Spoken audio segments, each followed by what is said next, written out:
We start saying prayers. Namo tassa bhagavato arahato samma sambuddhassa.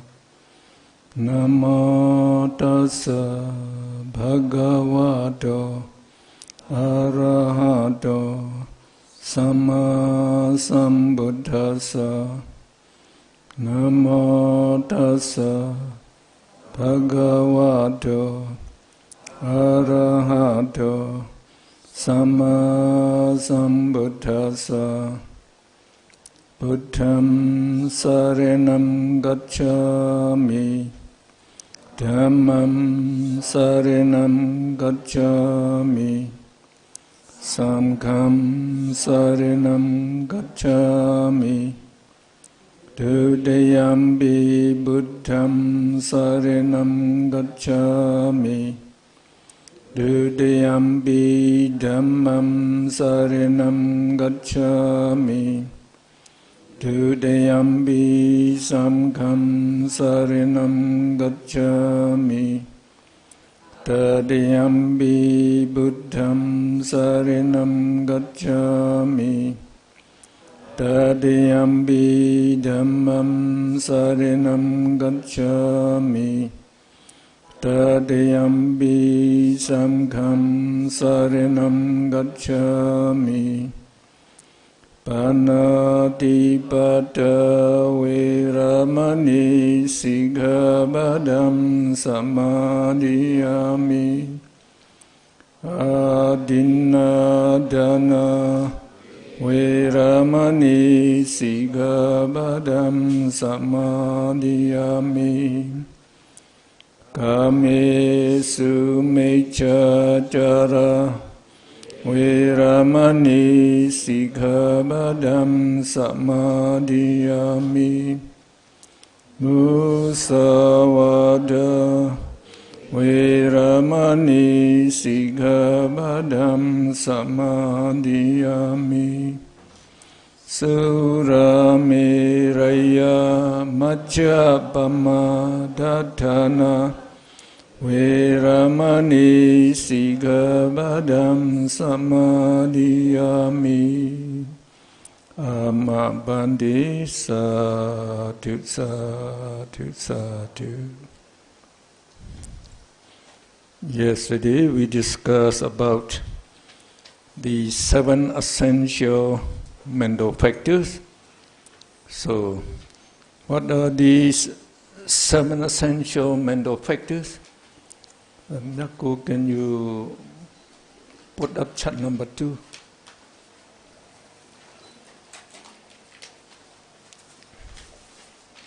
So we distribute to you chart 1 and 2.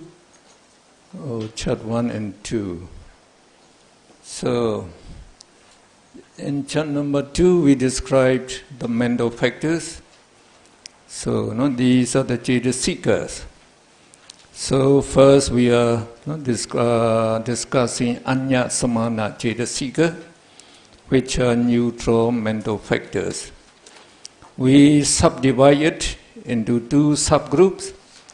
So, the first one is Sabbaceta Sadharana Cetasika. Those mental factors that associate with all consciousnesses. And then Pakinaka, 6 of them, they are called the particulars because they associate only with particular consciousness. Now the essential mental factors. So what are they?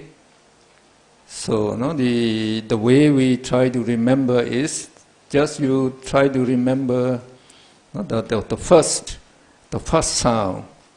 Pat, we, san, je, e, ji, mana. Pa, we, san, je, e, ji, mana. Then you know the 7. So pas is pasa. We is vedana, san, sanya, je, chetana, e, ekagada, ji, jivitendriya. And mana is manasikara. So we tell you, at least you should know the meaning So the essential meaning, what is phassa? It is contact. It makes the contact between consciousness and sense object. Vedana is feeling or sensation. Sanya is perception. Cetana is volition or intention. Ekaggata is one-pointedness. Jivi, Tendriya, is life faculty, or we also call it psychic life. And manasikara, what is it? Manasikara, attention or reflection. And yesterday we say, if you make wise reflection, moral minds will arise. If you make unwise reflection, immoral minds will arise. So, to do the wise reflection, so you should understand Abhidhamma to a certain extent. For example, if you see a very beautiful lady or very handsome man, how would you reflect? Oh, so beautiful. So if you reflect like that, what Chaita will arise? Lopa Mula Chaita will arise. And you say, oh, I hate him. He did something wrong to me. So if you reflect like that, then Dosa Mula Chaita will arise. So how to do? How to do the good reflection? So I think the best way is, may he be happy and well. Whoever you see, if you see a dog, may the dog be happy and well. If you see a snake, may the snake happy and well. So now if you can reflect loving kindness, so that's wise reflection, right reflection. And another thing is when we say a person, we can reflect, just a combination of 5 aggregates. So the Buddha, he analyzed one person into 5 aggregates. No person, only 5 aggregates exist. So I need not hate him, I need not love him. Just 5 aggregates. So what are the 5 aggregates? So yesterday I think we talked about three aggregates already yesterday. So we say this, the Vedana is called Vedanakkhanda, feeling aggregate. Sanya is Sanyakkhanda, perception aggregate. And the remaining mental factors, however, how many there may be. So with Cetana, volition as the foremost, we call it aggregate of mental formations, So the mental factors, they make 3 mental aggregates. And consciousness, all the consciousness that arise in us and others, and that arise in the past and the future, so we call them consciousness aggregate. We call it Vijnanakkhandha. Vijnana is consciousness, so Vijnanakkhandha. And all materiality is also made one aggregate, Rupakkhandha, the Buddha said. So the Buddha said, only these 5 aggregates exist in the whole world, in the whole universe. No person, no I, no you exists, only 5 aggregates. So if you can reflect like that, just 5 aggregates. I need not hate, I need not love, then you develop moral minds. Or you can reflect another way, if she is very beautiful, just a combination of 32 parts, not 32 repulsive parts. Then you don't develop craving anymore. Well, that's how we should reflect. So we are on page 65. We continued.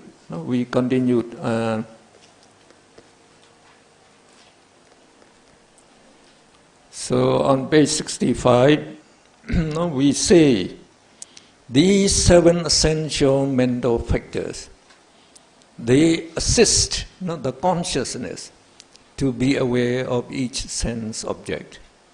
Now, without them, consciousness cannot know sense objects.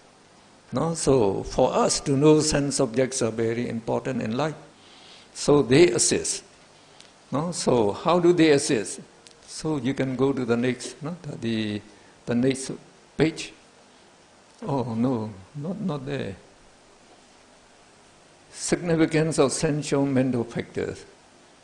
No? So these essential, the seeker perform important tasks, and they are essential for awareness of an object by the mind. Now first, Manasikara first confronts with the sense object and directs the consciousness stream towards the object. So we say when the sense object appears in one of the door, it was always Manasikara. That is contained in Panchadwara Vajana or Manodwara Vajana. It is the one that first take notice of the sense object, confronts the sense object. So if it does not take notice or pay attention to that sense object, we shall not know it. We shall not know it. And then, then we continued, Chaitana acts on the Chaita and its concomitant, means the remaining mental factors, to perform their respective duties efficiently until the task of getting or knowing the object is completed. So remember this, the Chaitana volition always prompts its concomitant to do their respective work to accomplish each action. Here is the action is knowing the object. Now Phassa, let the Chaita and its mental concomitants be in contact with the sense object. So they have to to contact each other. Only then we can know the sense object. And by this contact, Vedana feeling arises, and feeling itself enjoys the taste of the sense objects. And then Sanya, perception, takes note of the object, the particulars of the object, the features of the object, and helps us to recognize that object when we see or meet that object again. Now, Ekagata focuses Chitta and concomitants on the object. It unites the conscious and mental factors together and focus them on the object so that we can be aware of that object. So if your mind is wandering to other sense object, you will not be aware of that object. So we also need Ekagata. Jividendriya sustains the vitality of its concomitants so that they will remain alive and active to perform or to their full lifespan. Otherwise, they will perish before the task of getting or knowing the object is completed. So all conscious and mental factors must remain alive to do their respective function. And for that, Jividendriya is responsible. So they all assist consciousness to be aware of the sense object. Now we go to the second subgroup. We call them particular mental factors, Pakinnaga, Cetasikas. So these particulars, they associate with both Sobhana Chaita and Asobhana Chaita, but with not all of them, only with certain particular Chaita that they should associate. Now, among these six, we already come across three of them: Vitaka, Vichara, and Piti. They are among the five jhana factors. So what is Vitaka? We call it an initial obligation, and it applies the mind to the sense object. Vichara is sustained obligation.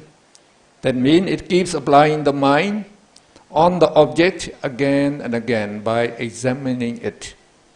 A deep mokkha is making determination whether the sense object is good or bad, or worthy of veneration or not, etc.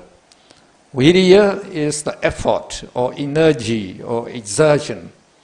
Piti is joy, rapture or interest, or it is also included among the five jhana factors. And then Chanda is the wish, the desire or will. So at least you have to know, no, the meaning this much. No? So when you see this mental factor, try not to know the essential meaning. Now we describe a little more. So Vitakka applies the consciousness and its concomitants, mental factors, onto a sense object. As we have explained above, Manasikara directs the Citta and its concomitants towards the object. And Vitakka applies them, conscious mental factor, onto the object. So there is a little different. So Manasikara, we say it acts like the controller of a ship. So it directs the mental stream towards the object. So just directs it. So Vitakka applies consciousness onto the object. And now we say Vitakka, Manasikara, and Cetana may be differentiated further by comparing them with different persons in the boat racing to a flag. Manasikara is like the rudder controller of the boat. So it directs the boat towards the flag. So it is the boat is running toward it. So from far away it is directing. And now Vitakka is like the rowers in the hull of the boat. So they are the ones who row the boat to get to the object. And now Cetana volition is like the foremost rower who not only rows the boat himself but also urges others to row to their best, then plucks the winning flag when the boat gets to the flag. So volition, we say, it performs its task and it prompts others to do their work. So it is just like the foremost rower, who sits at the top of, at the front of the boat. Now he also row, and now he asks his person, now try to row your best, try to row to your best. Just like in Myanmar we say, Tila sho, shola sho, Tila sho, shola sho. So they like to shout like that, so that they have the energy. So that's they all participate to get to the destination. They are working together. So we go to the next. So and also the next paragraph. As Vitakka applies the Citta and its concomitants to various objects, leading to various thought processes, it is also known as thought conception, and it is a jhana factor. It inhibits, or it prevents sloth and torpor not to arise in the mind. Now vichara, sustained obligation.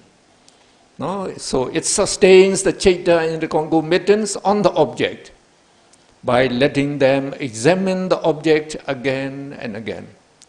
So like Vitakka, it is also a jhana factor and it inhibits vicikiccha, skeptical doubt, from arising. Now we say Vitakka is the forerunner of vichara. The two should be distinguished thus. Like the flapping of a bird about to fly is Vitakka, and like its planning movement in the sky is vichara, and like the beating of a drum or a bell is Vitakka, and like its reverberation is vichara. So Vitakka, when a bird is about to fly, what does it do? So it flaps its wing. So it comes up, and then when it comes up, so it just it goes on like that without flapping. So this is just like the Vitakka, and when it is moving without flapping is like vichara. So when you beat a gong or a bell, first you get a loud sound, doo, and then you get reverberation, doo. So that reverberation is like vichara. And the do is like Vitakka. So Now we go to Abhidhamma, the third one. We say determination or decision. It makes the determination with respect to the sense object, whether the sense object is good or bad. It is like a judge who decides a case, and it is compared to a firm pillar owing to its unwavering state in making the decision. So all these natural processes, they should arise as they should. They arise as they should, not just like the judge in the human world. If you bribe him, he may give favor to another person. So, but not here. They never waver. They just do their work. It is opposed to vicikiccha, the doubt or indecision. So when you are having doubt about something, you cannot decide whether it is good or bad. So we say because of that, Abhidhamma, decision, is opposite of the doubt. Now it has the character already finished. We go to virya, effort. Now virya is more or less equivalent to effort, energy, exertion, manliness or heroism. So it's good to be brave. Is that also mean that you have very good effort. You are not afraid to do anything. And you have confidence, I shall succeed. So that means you have heroism. Now it may be defined as the state of being energetic or courageous. It has the characteristic of supporting or upholding its concomitants. Now its concomitant would be consciousness and mental factors that arise together with it. As a leaning old house supported by new pillars may not fall, so also concomitants supported by virya will not give way. So we say whenever you do something new, you may find difficulty. Not just learning Abhidhamma, you may have difficulty because you have to become familiar with unfamiliar terms, we say. So, when you find difficulty, so you want to give up. Oh, I cannot learn this. I cannot learn Abhidhamma. So if you give up, you never learn Abhidhamma. You will never learn Abhidhamma. No. When your mind is retreating, so if your effort is very strong, energy is very strong, then your energy will keep supporting them, not to retreat. Now, keep on doing, keep on doing. What do you call it? Keep on doing. We call it perseverance. That's correct? Perseverance. So they say, a house is old and is leaning. Now, if you support it with strong posts, 2-3 posts, so the house will not fall anymore. It will just remain like that. So that means if your effort is strong, you're supporting there, then this conscious mental factor, they cannot retreat. They cannot retreat, so they have to walk on. That is perseverance. And the Buddha said, if your effort is strong, you will succeed whatever you do. The Buddha, he even said like that. So in Pali, he say, the Viriya Vato Kain Nama Kamana Sechati. So if your effort is very strong, you will succeed whatever you do. Do you believe that? No. So the most difficult job, the most difficult thing in life is trying to become a Buddha. Trying to become Buddha is the most difficult one. Nothing is more difficult than that. Now the Buddha, he said, he became a Buddha because of his strong effort. Never give up. Never give up. Always working very hard. Now since he was a Bodhisattva, always working. Always working hard. So that as you can become a Buddha by strong effort, then you can say if your effort is strong enough, you can succeed everything. That is correct. And now in the next paragraph, just as a strong reinforcement would help an army to hold on instead of retreating, even so virya upholds or uplifts its concomitant. So, no, when your army is overpowered by the enemy, so you know you are going to lose. So you want to retreat, to retreat. But now if you get a strong reinforcement coming up, then you become all the soldier, their minds lifted up. So they will keep on fighting. So the same thing. Virya is regarded as a spiritual faculty, indriya, because it controls and overcomes idleness. It controls its concomitant. Concomitant means the chaita and consciousness that arise together with it. And also it can overcome idleness. It is also one of the 5 powers, pala, because it cannot be shaken by its opposite force, that is idleness. It also serves as one of the 4 means of accomplishing one's ends, adipada. So these we will learn in the chapter 7 only. So there are 4 means accomplishing one's end. So whatever you do, if there are these 4 means, including virya, is strong, then you will accomplish it. According to Attha Salini, the commentary of the Buddha's teaching, virya should be regarded as the root of all achievement. It is a key to success. So, if you want to succeed in life, what should you be? You should be very energetic, very energetic. And for me, I believe this. Like the American, the famous writer, Dale Carnegie. Dale Carnegie, who wrote the book Worry Till Death. How to stop worrying and start living. And that is the book he wrote. Very famous, very famous. So as university student, we read his writing, and we like him. I like him. And he said, everybody possesses hidden ability. Hidden ability. You in normal times, you are using only about 1/4 of your ability. So, in difficult time, when you exert the effort, you may be using half of your ability. So very few can use the whole of their ability. And I, for example, I believe in that. Believe in that. So, as in the primary school and high school, I always stop my class.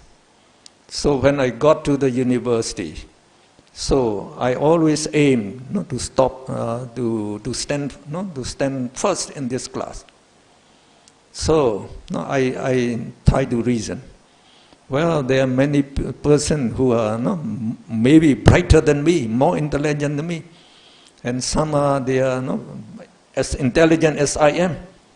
So to do better than them, you must work harder than them. So that work is your control. You can control it. So I make a motto. I write in front of I lived in the hostel. So above my table I write, if you want to excel over others, work harder than them. So I never miss the class. I never miss my class throughout the university. Even I am quite sick, I will go. I will go to the class. I will go to the class and never late. Never late. Always in time. So if you come later than the teacher, so in some classes, in the West they may close the door. You cannot enter anymore.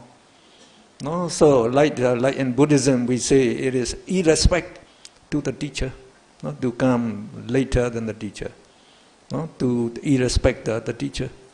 So always come, the end time. And then when the teacher teaches, I make it a point. I must understand what he teaches. So that means I pay attention. Attention to him. And I also write down, whatever, what he say, I try to write down. So, when I make the effort like that, when he teach, I already know.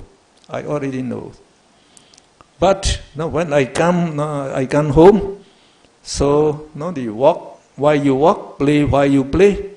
That is a good motto. So I also play. At when it should the time of play, I also play. So I play like the table tennis, badminton, and soccer, and also some weightlifting. So though I'm 79 years old now, I have still the good health. So quite good body shape. Good body shape because of this thing. So I can walk hard, very hard. So walk while you walk, play while you play. So I play, But my study time. So in the hostel they say, study time is 8 p.m. to 11 p.m. They should be quiet. Nobody should make noise. So I said I should make my own rule. My own rule is, my study hour is 6 p.m. to 11 p.m. So I must work harder than other people by 2 hours. So 6 p.m. I always sit on my table. So try to the study. So what is given today, I read it again so that I can understand and remember them. And all those assignments I try to finish. If I have time, I even look back to what previously taught. So not only then at 11 p.m. I sleep. And then I make it well. So I have no alarm clock. No alarm clock. So I will get up at 6 a.m. So habit is the second nature, is correct. So when you make it the habit to get up 6 a.m. every time, every day you wake up at 6 a.m. So before I go to the class, so after that is the washing and taking a bath, and then we have breakfast. So at 7 a.m. we have breakfast. Now 8 a.m. the class starts. The class starts. So during that time, yet I have time, I again revise the teaching yesterday. I try to revise it once more. So when I did like this, whatever the teacher is teaching, for me is easy. Now some teacher, they like to ask question to the class. So they will ask a question one by one. Nobody can answer. So when finally he points at me, now Mr. Mon, so I can always answer. I can always answer. So that is, if you make the energy, like that regularly, so you're familiar all the teaching, so not difficult for you. So that means you are always willing to go to to the school, to the university, because you can answer all the questions. You know that. So you're happy. And all the other people, though I'm very poor student there, not only with 2 shirts and 2 longi, going to school, so they respect me. They know, this man is intelligent. So they respect me, and they would ask questions, what they don't understand to me, I explain to them. And I see that we have the hidden ability. And usually, though I walk not regularly like this, now when the examination comes, at least I would take 2 weeks. Or if there are much to read, I would take 3 weeks. So special study for preparation for examination. So during that time, so I don't waste my time. I try to read the whole day. Say from 6 a.m. So you do your regular work, not like washing, taking a bath, taking the meals, and I don't talk to anyone. So I always read it up to 11 p.m. No? So 11 p.m. So in 2 weeks, I can revise what has been taught. Usually I do the revision 3 times. I not try to revise. So one object, so one subject, try to read. So finish. Another subject, finish. So like say 5 subjects, finish. Then second round. So the first round it may take about 8 days. Second round it takes only 4 days. Third round it takes only 2 days. So tomorrow, I have to answer to appear for the exam. So I read that subject again, from the beginning to the end. But try to read better, which I think is important for examination. So I never miss spotting. So my my idea is whatever the question may be, I must be able to answer it. So after you answer it, you don't worry that you will pass or you will fail. You have no worry of that. Only you wait. Will I get a distinction in that subject? And I think it pays. It pays when you walk like that. So like in the University of Yangon. And actually, I won 3 gold medals. So, 3 gold medals, including like the scholarship to study in the United States. Scholarship to study in the United States. And the same thing, just like when I learned Abhidhamma. So Abhidhamma, I started learning Abhidhamma only when I was 46 years old. Actually, we don't know that we should learn Abhidhamma. So there are some teacher teaching Abhidhamma, but we don't know. We are just occupied with our university work, with teaching. So only when I was 46 years, so one of my assistant teacher, she said, teacher, I and my the father-in-law is attending Abhidhamma from that learned monk, Venerable Narada. He is very learned in the Patana and Abhidhamma.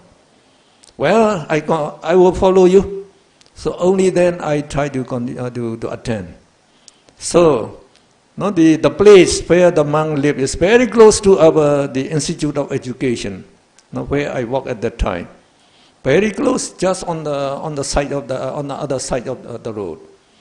So I went to listen, and the teacher at that time is 78 years old, but he was bedridden. He said, well, I could teach you only 15 minutes. Correct, he could teach only 15 minutes. After talking 15 minutes, he cannot talk anymore. So he gave some of his writing, so we try to study it. So we don't know Abhidhamma, not very well, not well. So then I found the advertisement in the newspaper. One man, he said, he would teach Abhidhamma. So on Saturday and Sunday for 2 hours a day. So then I went to attend. So he was a disciple of a learned monk. He could teach what he understand. He teach very well. So I become very interested in Abhidhamma.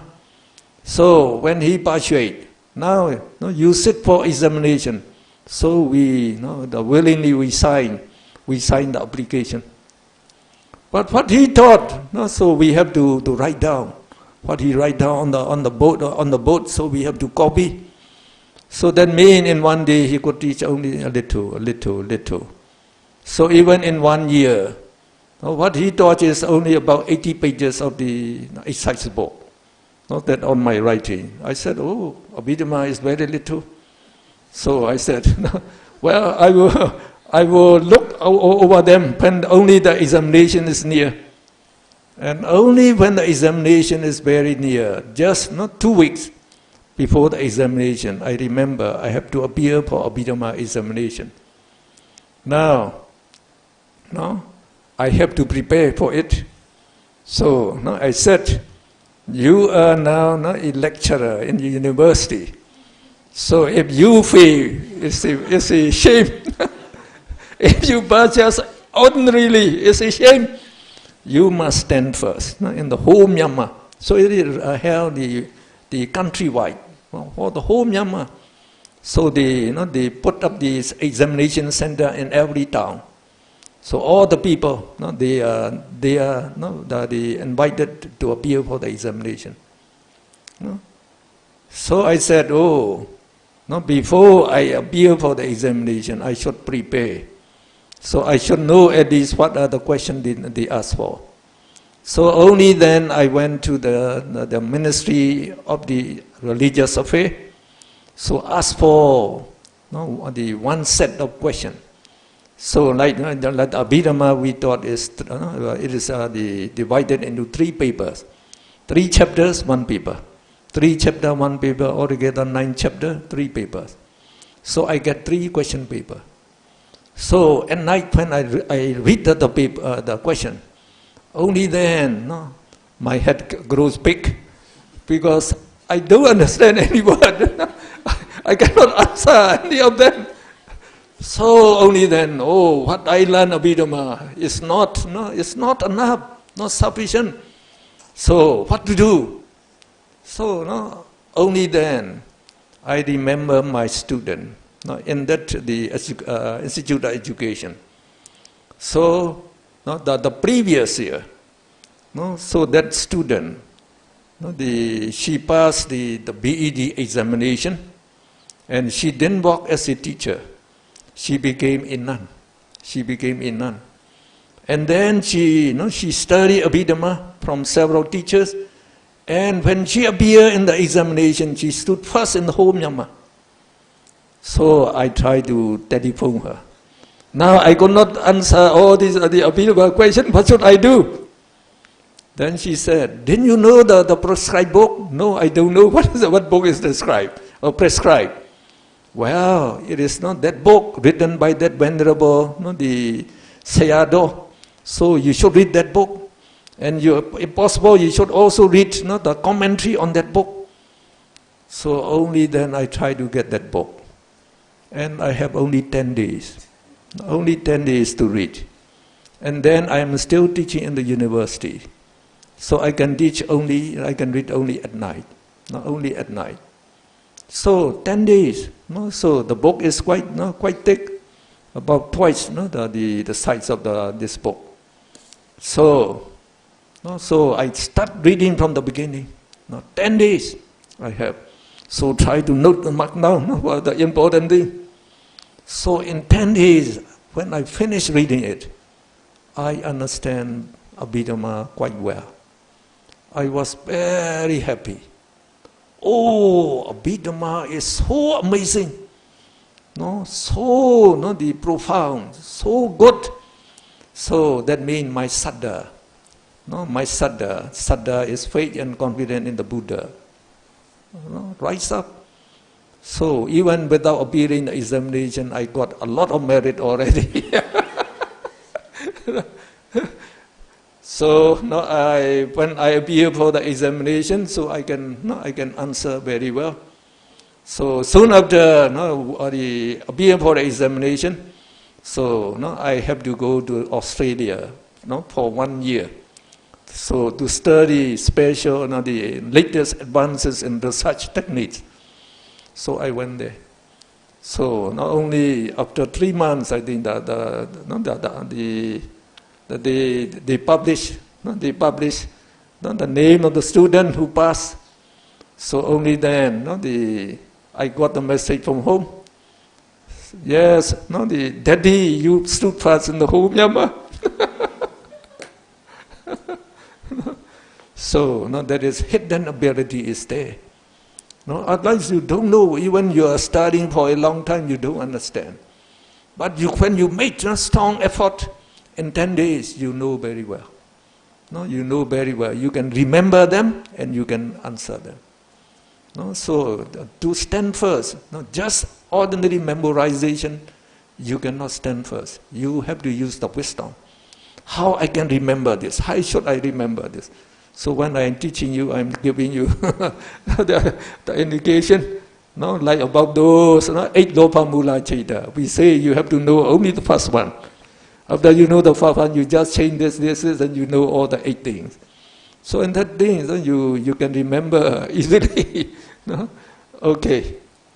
So now this virya, no, is the key to success. Now the next one is piti, joy, rapture or interest. Now piti is generally translated as joy, interest and enthusiasm. And it is related to pamudja, gladness. They say gladness will give rise to piti, joy. And joy will give rise to sukha, pleasant feeling. Now so piti is the precursor of sukha. So piti gives rise to sukha, happiness. And like the sight of a pond to a weary traveler is piti. And like drinking water and bathing there is sukha. And now remember, this piti is also a form of energy, no, a form of effort. So now in that textbook of Abhidhamma, they give the example. No, so very good. They say now a weary traveler, he has been walking the whole day, so he was very tired. He got hardly step, even 1 step, 2 step, very hard, and he was very hungry and thirsty. But when another traveler came from the opposite direction, told him, "My friend, you just walk for another 200 yards, you will see a pond full of clear water and lotus plants. You can drink water as much as you like and you can eat lotus plants." So this man, as soon as he had the good news, what happened? So he became joyful. So when you become joyful, you forget about your weariness, your tiredness. He can run. Now before, he is very hard for him, even to that one step. Now he will run there. So, that is a piti. So if you have piti, joy, so you never feel tired. You will walk on and on, very happy. And now we say, creating a joyful interest in the object is the characteristic of piti. And piti is also a jhana factor. It inhibits vyabhada, evil or aversion, not to arise from the mind. Now piti can be developed in 5 stages. And quite interesting again. Now they say, like the first stage is kuttaka piti, the thrill of joy that causes the flesh to creep. Maybe you have experienced such joy. So when you are very glad, so you feel thrill, and then you feel that your body hair stand up. So when you get to that stage, it's very, very, very joyful actually.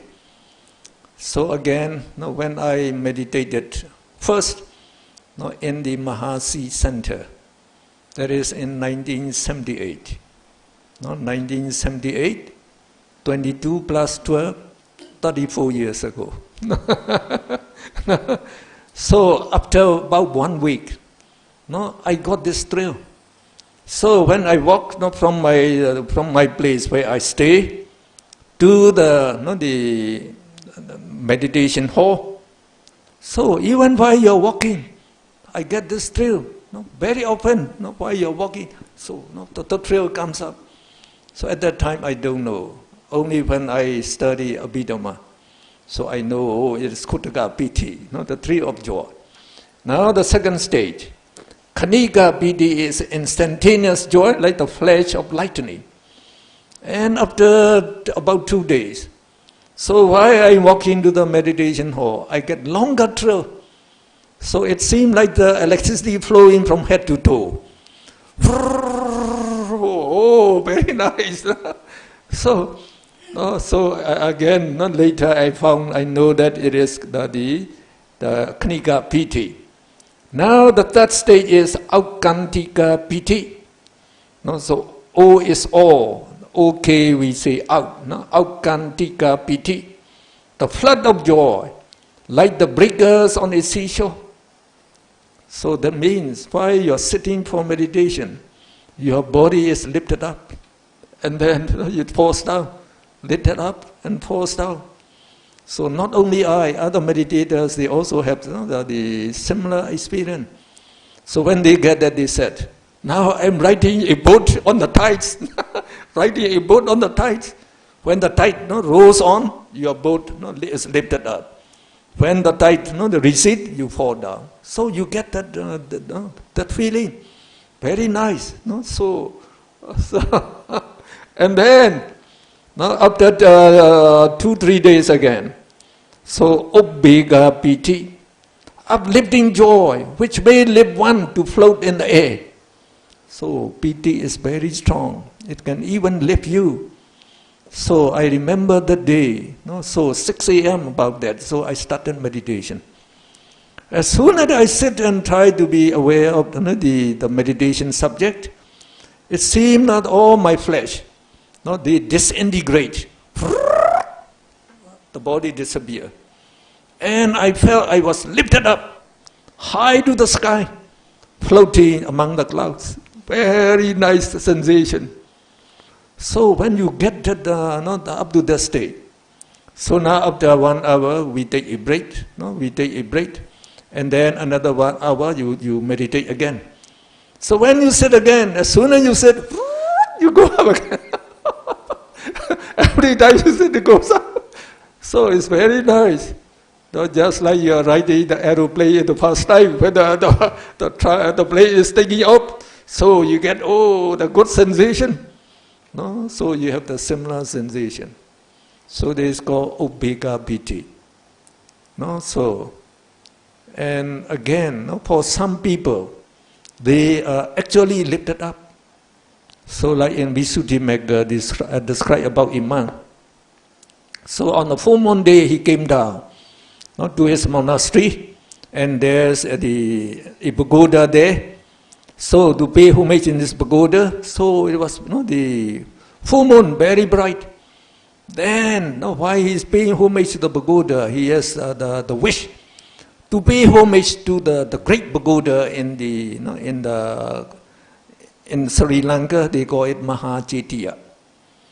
So he turned towards that Mahachetiya and he tried to pay respect. So, paying respect, and then the reflecting on the virtue of the Buddha, like Araham, Araham, Araham. So while he is reflecting, the piti arises, and then his body turns like they say like a top, the tani.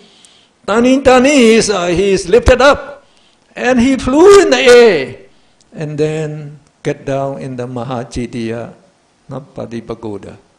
So, if your piti is very strong, you can fly. You can fly. And then when you come to the Parana Piti, is suffusing joy, which pervades the whole body. It fills up all your body, like a full-blown bladder and like a lump of cotton moistened in oil, or like a flood overflowing creeks and ponds. So if you put a lump of cotton in the oil, so very soon the oil, it soaks up the whole mass of cotton. It fills up. So the same thing, this subsuming joy fill up your whole body, and your body seems like flying like a balloon, like a balloon. And only when you attain the jhana, you will experience this piti. And the Chamye Sayadaw is the one of the disciple of the Mahasi Sayadaw. So he is also a very good teacher. I think he also came to like the Singapore. I don't know about Singapore, but like in the Kuala Lumpur. So he has even monastery. Some of his monks were there. So he said to me, one time a university student came to meditate under him. So this student, so in time when he meditated, so he also increases the concentration, and he got up to that, the subduing joy, or the not up to number 4. Number 4 is uplifting joy. So when he gets that, he told the teacher, I was lifted up to the sky and I'm flying in the air. So the teacher told him, well, that is just the beginning, in meditation. You don't enjoy it. Try to meditate. You will get greater joy later on. Now, but this student, every subsequent day, when he reported to the teacher, he said, the teacher, I'm still floating in the air. The next day he says, teacher, I'm still floating in the air. So then the teacher told him, you don't enjoy this. No, you just give it away. Just try to meditate. No, you will get better experience later on.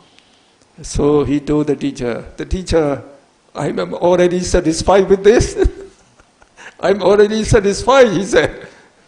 What's the reason? The other teacher told him. Well, in the American university, we are very free. We enjoy all sorts of the sensual pleasure, all sorts of sensual pleasure. And finally, we are fed up with all this pleasure. So we try to look for new ways of getting excitement, getting the joy, not getting the lift. And we started using the drugs. But I dare not use the strong drugs like heroin, he said. I use in my type. They call it lysergic acid. I use toys, he said. So when I took the drug, I get similar sensation. So now my body is lifted up, and I forgot all my troubles. So I'm just floating, and I'm very happy. But I dare not take more than 2 times. And one thing is the drug is very expensive. So we cannot afford. As students, we cannot afford. And the next one is we know if we keep on taking the drug, we shall be addicted to the drug. So once you are addicted, no way back. You are going to the cemetery, and from cemetery you will go to the woeful state, to the woeful rebirth. So I dare not take it. But now, teacher, this experience is better than the drug experience, and it cost me nothing, and no side effect, no side effect. So I'm already satisfied. When I will go back to United States, I would teach my friend how to meditate to get such experience. So try to do meditation, you will get such experience that you have not enjoyed, not even in sensual pleasure. Not just like in watching movie or something like that, you don't get such great joy. But in meditation, you can easily get them. Now we go to the next one. We say chanda, wish or will. And also it means desire. Now chanda has been translated as wish, desire or will. And the chief characteristic of chanda is the wish to do. It is like the stretching of the hand to grasp an object. Now also a desire for something without any attachment to that thing is chanda. Chanda is an ethically neutral psychological term. It should be differentiated from immoral lobha, greed, which is a desire with attachment. So chanda, we translate it as desire. And greed, we also translate it as desire also. Especially we say sense desire, not greed. So it's a different day. When you desire, with greed, you want to get it, you want to possess it, and you get attached to it. Now, in the case of chanda, no attachment, no attachment. Now you want to know Abhidhamma, to learn Abhidhamma, so you come. So it is not the wish to know Abhidhamma, to learn Abhidhamma that brings you here. It is not the greed. We don't call it the greed. So we say when the Nibbana is very, very, the blissful and peaceful, we want to get it. So when we want to get it, that is chanda. It's chanda. It's not greed. For the greed, you want to possess it. You want to influence over it. Now, when you loved a woman, you want to possess her, you want to overpower her, and you want to control her, not to go with any other man or something. No, so it's not like that. It's not like that. No, so we say, no, it is ethically neutral. No, psychological term, ethically neutral psychological term. So it is not just a neutral mental factor. It is not an immoral factor. So whatever we do, we always begin with the chanda. So chanda, and that's why we say every action begins with chanda. For example, the act of standing up begins with the wish to stand. And it is evident that the journey of 1,000 miles begins with the first step. No? So they have a saying, no? The journey of 1,000 miles begins with the first step. And that first step is chanda. So we cannot go without the wish to go, and we cannot get to a place without the wish to be there. So that is very correct. If you don't have the wish, you don't go to your neighbor. You may live with this neighbor for many years. You never go to his house, not to say anything to him. Now, when you have a wish to see, not just like to see your sweetheart or your lover, you may go 200 miles. Very easily, I also did that.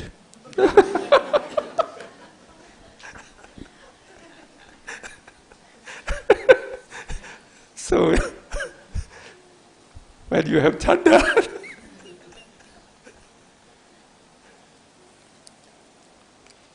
now again, so this word, two words, you may come across later on.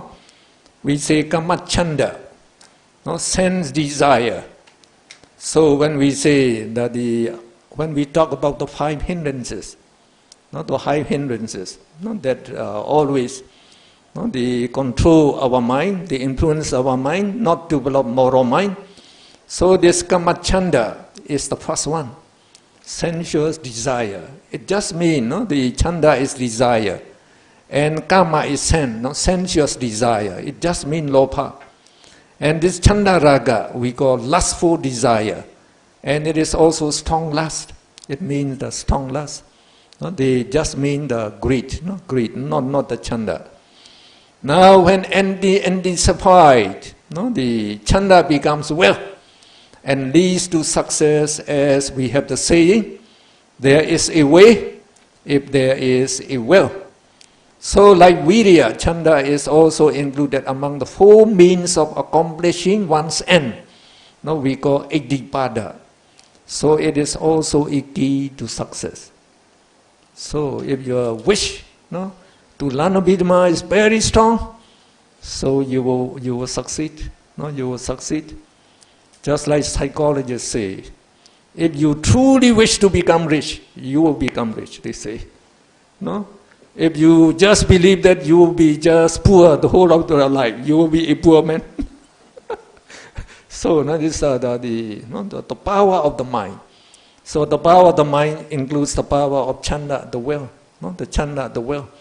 If the chanda is very strong, then chanda leads the way, and all other conscious and mental factors follows it. So when chanda is very strong, not just like the king leading his country. So if the king wants to do anything, all the countrymen, they support him, work for him, so will succeed. Everybody, they support for him. The same thing, that means when chanda or vidya become very strong, it becomes predominant. It becomes the king. And all other conscious mental factors, they work for it, then you will win. So it is also a key to success. So among these 6 particulars, it's good to note that we have virya and the chanda as the keys to success. And also we know that piti is also a form of energy, so that in meditation we should develop them. Okay, now we finish the neutral mental factors. So we go to the next group. So the next group is immoral mental factors. Akusala cetasikas. There are 14 cetasikas which are ethically immoral. No? So they may be divided into 4 subgroups. So the first subgroup we call Moha Chatuka. Chatuka means a group of 4. No? This is a group of 4. No? Led by Moha, no? As Moha, the leader. And these 4 mental factors, they associate with all immoral minds. And because of that, we call them akusala sadharana. So remember the first subgroup we call sabbaceta sadharana. Sabbaceta, all consciousnesses. Sadharana, associate. They associate with all consciousnesses. And now it's akusala sadharana. They associate with all akusala cheta. No? Akusala cheta. So, no, that means when we perform the immoral actions, the wicked actions, these 4, they are always included. They are actually the background force. The background force to do the evil action. To do the evil action. So we should be familiar with them. So we can read together these 4. Moha is also known avidya, avidya, ignorance or delusion. Ahirika, ahirika, lack of moral shame, or we call the moral shamelessness, or they say impudence. And not N-O-T, not tapa. Not tapa is lack of moral dread. So we also say moral fearlessness. So recklessness. And uddhacca is unrest or restlessness or distraction. So we try to describe the meaning of this 4 in the bottom first, before we go to the next group. So now we tell you about the significance of ignorance, which is also known as delusion. Now, moha is the ignorance of the true nature of sense objects. So when we say sense objects, it includes all the sense objects. So all the sense objects actually includes everything in the whole universe. All living beings, all inanimate things, all the sounds, all the smells, all the tastes. So all these are the sense objects. Now living beings and non-living beings are made up of mentality, materiality. And of course we should know that the non-living beings are made up of only materiality. As well as for living beings, we are made up of mentality and materiality, nama rupa, which are endowed with or you can say 3 common characteristics of anicca, impermanence, dukkha, suffering, and anatta, non-self. And we say the living bodies, the bodies of living beings, also have this characteristic of asubha, loathsomeness. So I already tell you about Miss Universe. So Miss Universe is made up of 32 parts of the body. So if you examine those 32 parts, every part is repulsive. And they say beauty is skin deep. So just peel off the skin of Miss Universe, it amounts to 1 handful. Smear a bit blood with fishy smell. So try to gift the gentleman. This is the beauty of Miss Universe. We are giving you free of charge. Who would like to take it? Nobody would take it. Totally disgusting. So if you peel the skin of Miss Universe, the de-skinned body of Miss Universe, also very repulsive. Nobody would like to embrace her anymore. So that is correct. The Western say, beauty is skin deep. Beauty is skin deep. That's very correct. Now moha veils or it covers or it blinds our mental eyes and shields us from seeing the true nature of things. We cannot see the extremely rapid and incessant arising and dissolving of mentality and materiality, and the consequent, these four characteristics. When we cannot see the true nature of things, we get confused and we take the opposite characteristics. So, the opposite characteristics would be to be true. So we see things as nature, permanent, instead of impermanent. Sukha, pleasant, instead of suffering. And atta, self or person, instead of not self. And then super, beautiful. So the moha blinds our mind, Buddha said. Because moha blinds our mind, we cannot see, we cannot know the true nature of all sense objects, like living beings and inanimate things. So, these living bodies, they are made up of only mentality and materiality. So, these mentality and materiality, they don't have any form, any shape. We cannot see with the naked eyes. We cannot see them. And then they are arising and dissolving very rapidly. Like we say, the mentality, consciousness and mental factor. They arise by 1,000 billion per snap of the hand. So very fast, arising and dissolving. So when it is the arising, dissolving very fast, we don't know, we cannot see, we cannot see. So what we see is only this body. So to our vision, we think it is permanent. It is permanent. So yesterday I see you, now I saw you. You remain the same. So we say we are permanent. That's what we think.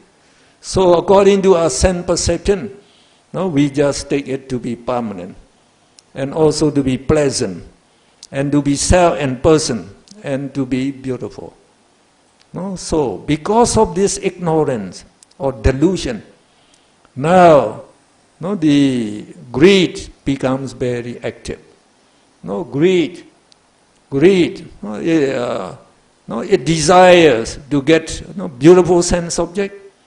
All those beautiful, greed would like to get it. Beautiful flowers, beautiful clothing, beautiful houses, beautiful cars. It want to get everything which is beautiful or pleasant. So the greed becomes very active, very active. And then, as it gives the wrong impression that I, you exist, so every one of us become very selfish, thinking I exist, I is the most important, so I must get this, so I must feed my family, I must get this, it's important, doesn't matter about others whether they get it or not. So that is very selfish, make us very selfish. And because of this, the wrong vision, the wrong idea that I exist. So if somebody insults us, anger arises immediately. So this anger, when it arises, remember they were associated with these four mental factors: ignorance, the moral shamelessness, moral fearlessness, and restlessness. So as soon as so they arises, you are blind. You cannot think clearly anymore. So when they become angry and they quarrel, and then they start to fight, then they may kill each other. So committing murder, because of this. So these are happening in the world every day, every day. So the top one is this ignorance. Because it blinds us not to see the true nature. We are in the elusive world, we say. So, according to elusive world, to enjoy sense pleasure is most important. So that means to get money is most important. We must work hard. Just like the Singaporean work hard, very hard, day and night.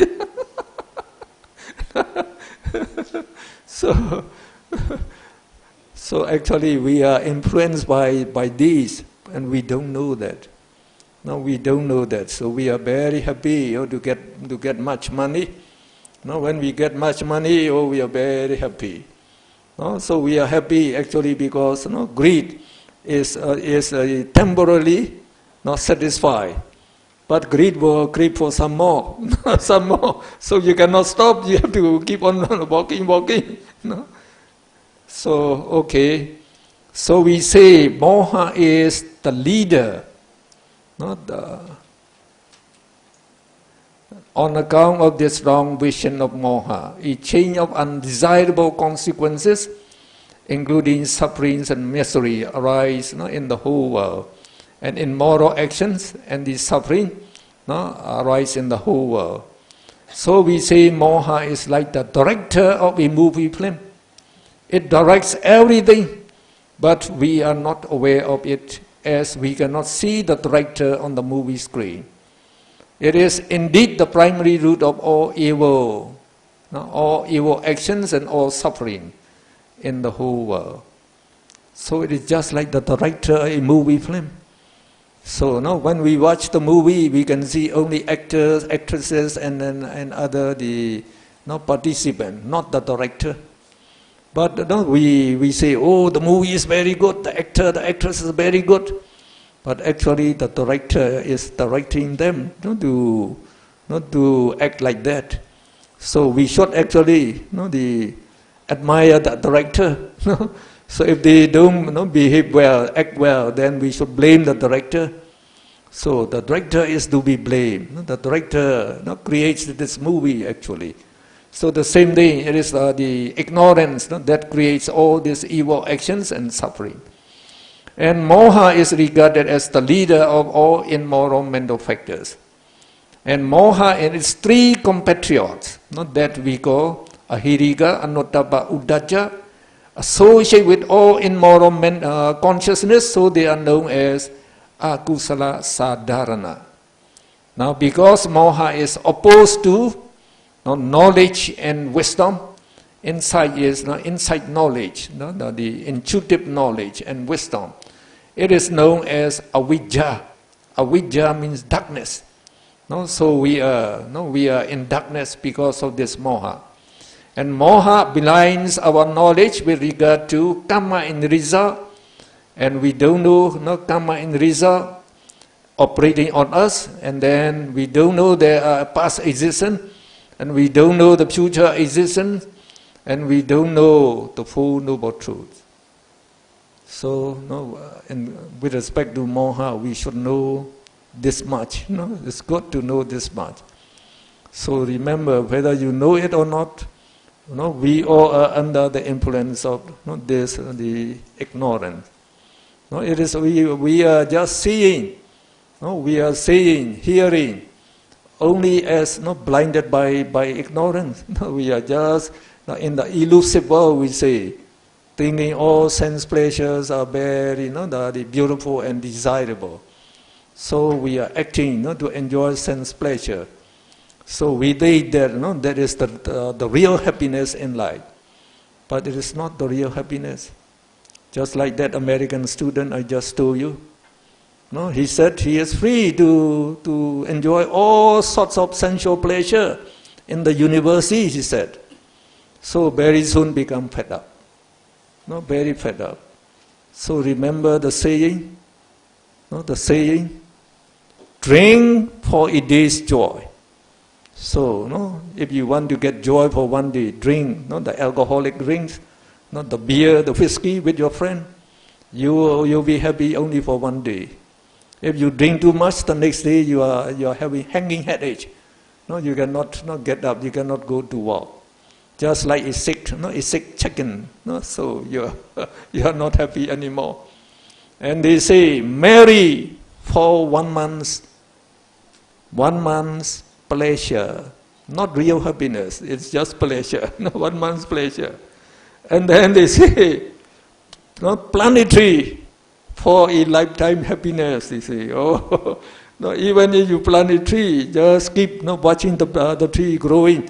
You are getting happiness, they say, the whole of your life. So I add, undertake meditation for all-time happiness. Okay, we go to the next one. Ahirika is moral shamelessness. So it urges a person not to be ashamed of committing immoral action, immoral speeches, and immoral thoughts. So in Puggala Panyati, so that is in the Tipitaka, the Buddha said, not to be ashamed of evil or unwholesome things. This is called lack of moral shame. As a village pig does not feel loathsome in eating, like human excrement, so a Hiriga does not feel loathsome in committing evil deeds. So actually, the people do not really know what is good and what is bad. What is wicked and what is the blameless. What is moral, wholesome. So many people, they don't know. Actually, when we say, like Socrates, the further of the philosopher, the Western philosopher, he said to know what is good and what is bad is very important in life.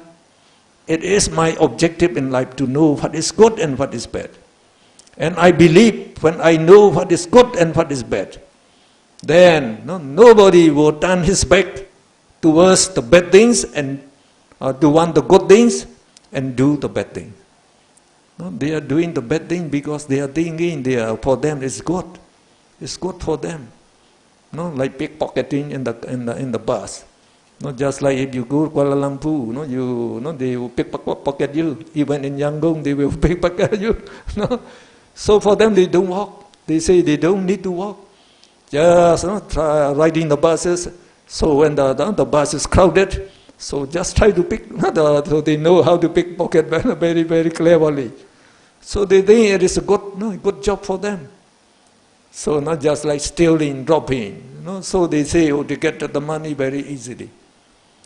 So that means, like Socrates, he said, though he is very, very wise, he said, he admitted, I don't know what is really good and what is really bad.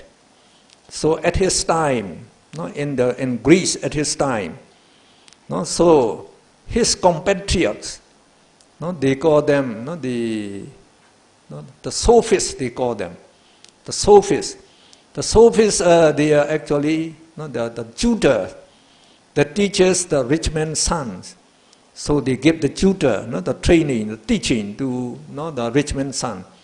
And what they teach, what is good and beneficial for you, or beneficial for you is good. What is not beneficial for you is bad. So Socrates said, there should not be. If it is that so it becomes, what is beneficial for you is good, to you, is correct to you, but it becomes, the personal. So it becomes, the subjective.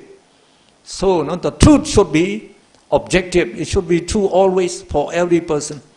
If it is good for you, it should be good for others also.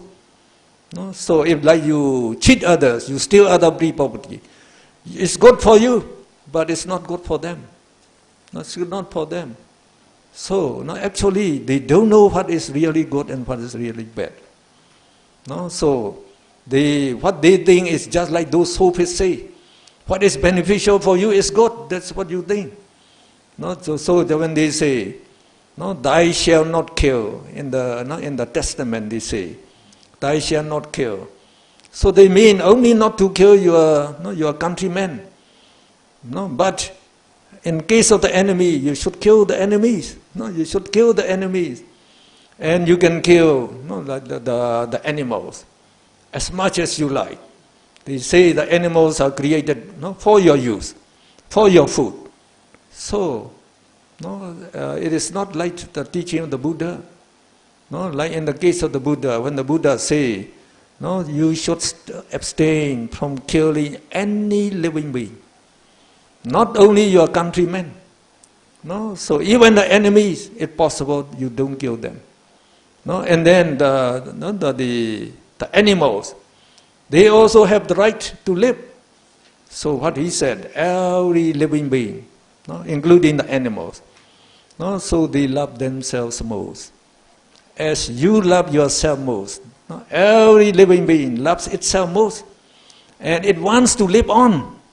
Nobody wants to die. So they are afraid to death, afraid to die. Now you are afraid to die and you kill other living beings. That is injustice, the Buddha said.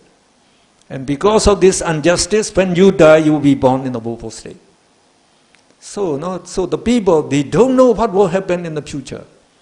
So when they don't know that, what is temporarily beneficial for them, they take it as good. So they do, like the stealing, cheating, all these things. But they don't know they have to suffer.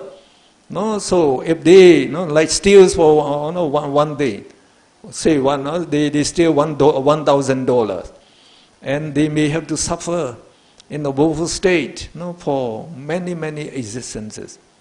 So they don't know karma in result, in other words.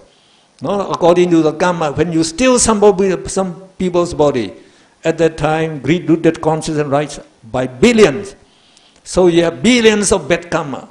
So if this bad karma keep producing their result, you will be born in a woeful state, life after life, for many, many existences. So it's not what the stealing other people's property is not what.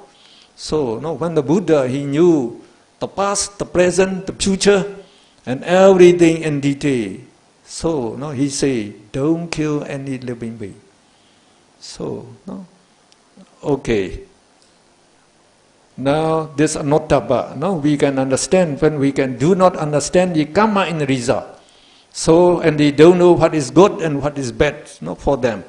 So they perform the evil action, and they are not ashamed, the ahirika, not ashamed to commit evil action.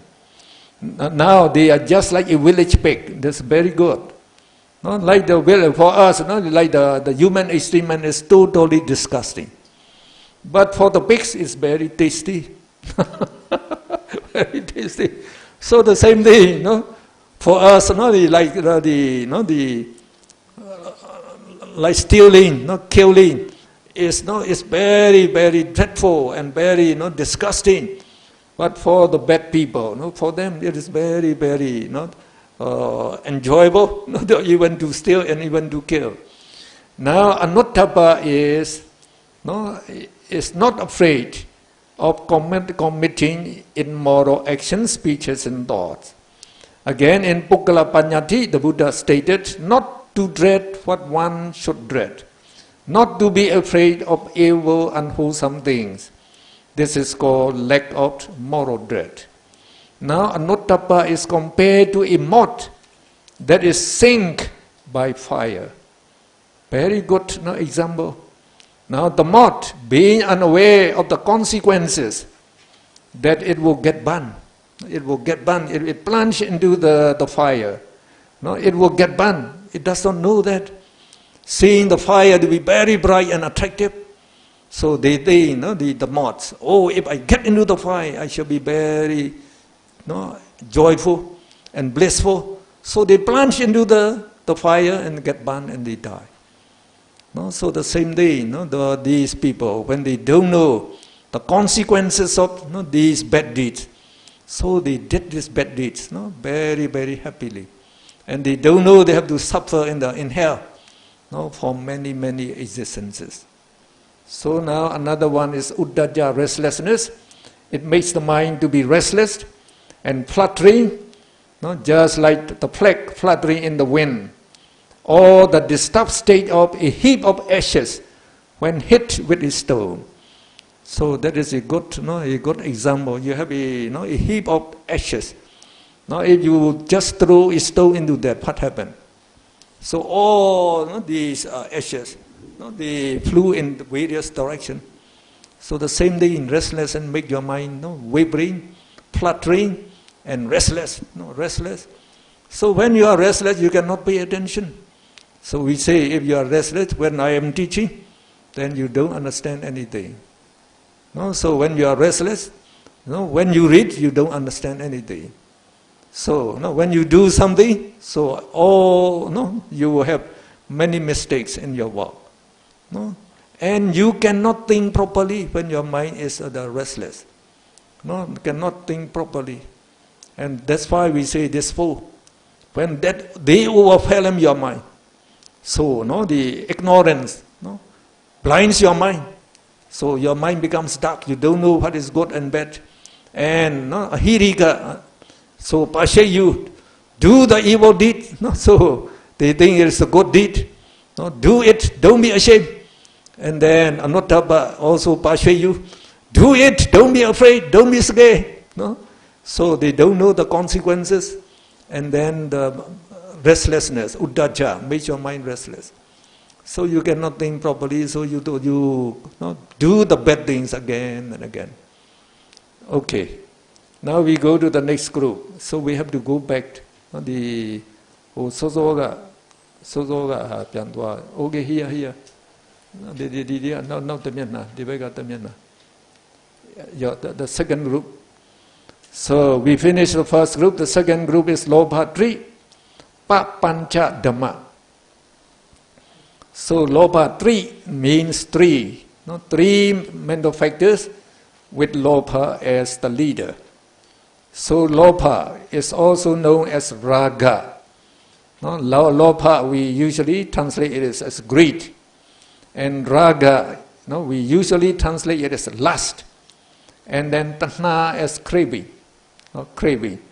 And greed also has the characteristics of the craving and attachment. Strong desire is called craving and attachment. Deity is the wrong view. The basic wrong view is taking that I, these persons are present. And all those wrong views. So some people, they say after death everything will be finished. So you will not live on like the scientists. They think after death everything is finished. That is the wrong view.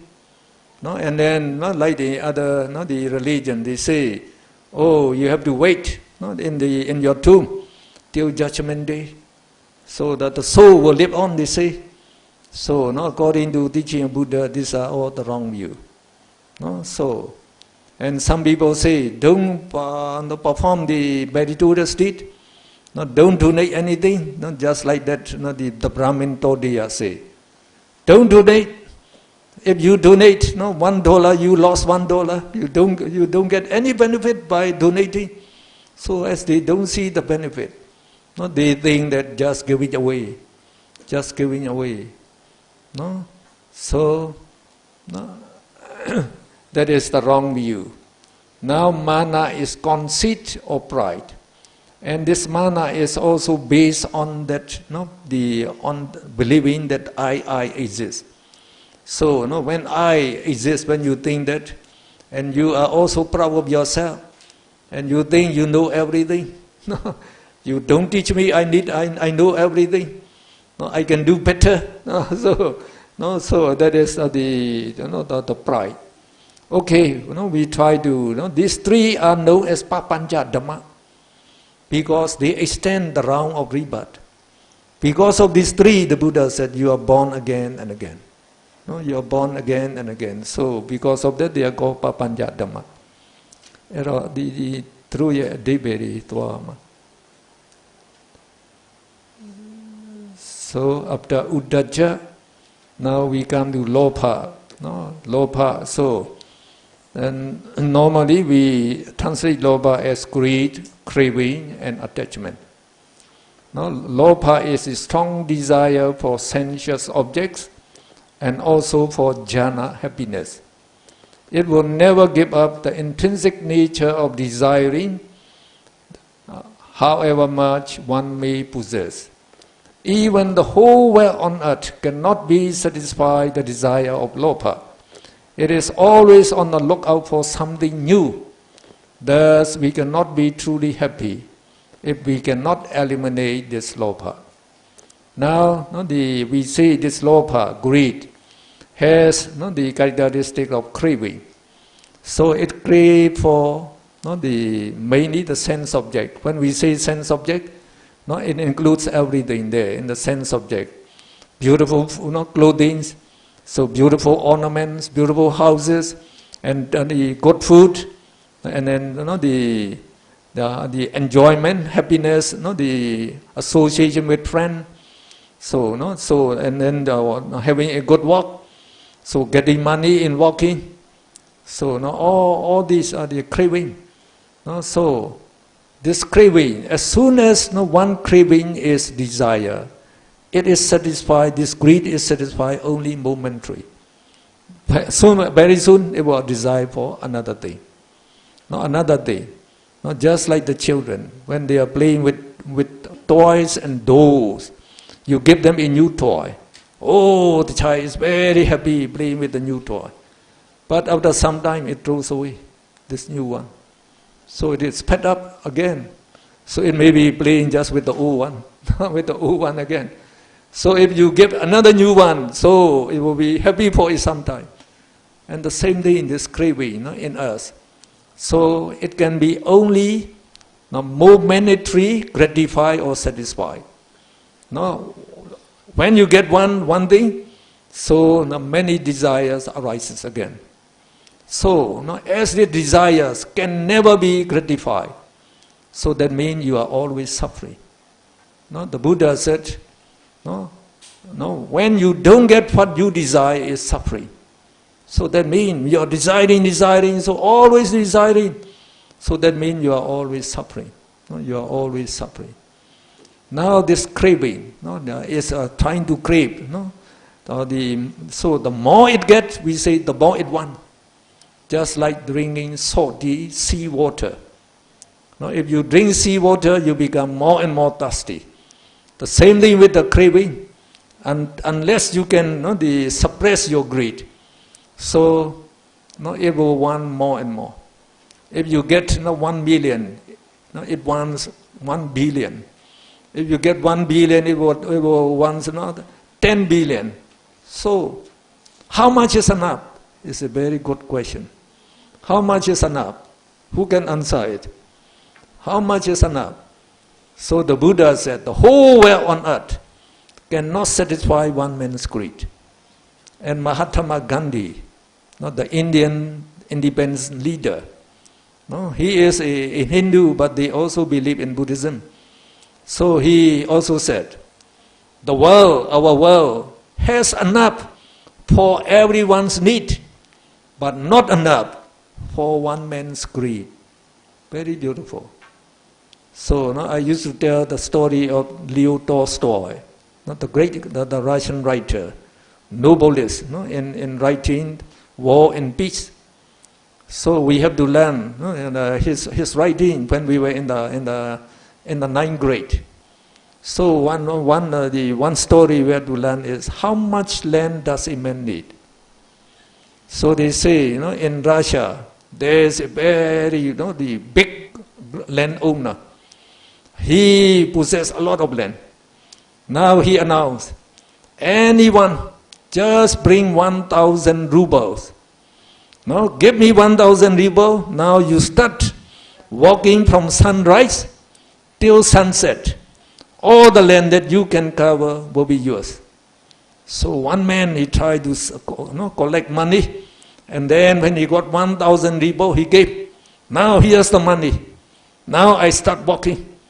So when he walked, he found that he tried to sago a big land or a big land.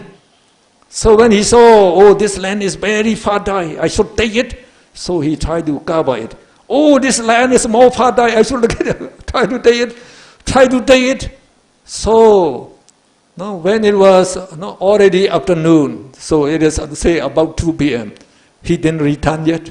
Try to cover. Then he know that I have to return now. So now he had to walk very fast. But though he walks very fast, it seemed that he cannot make it, because the sun is setting very quickly. And he seemed he could not make it, so he ran, very fast, faster. And now, though he ran very fast, so the sun, when it was about to set, it seemed it goes down very quick. So now the sun is already half under the earth, only half visible. So it said he would lost, he would lost all things. So when it was just about half of there, he was still about 6 feet from the starting point. So that means, no, he could not make it, he may not make it. So what he did was, he died. So when he died, he touched the starting point. So the landowner declared, now you possess all the land you cover. All the land you cover, you possess. Now when they look at him, he didn't breathe anymore. He already passed away. So they buried him. No, in the big earth there, he buried him.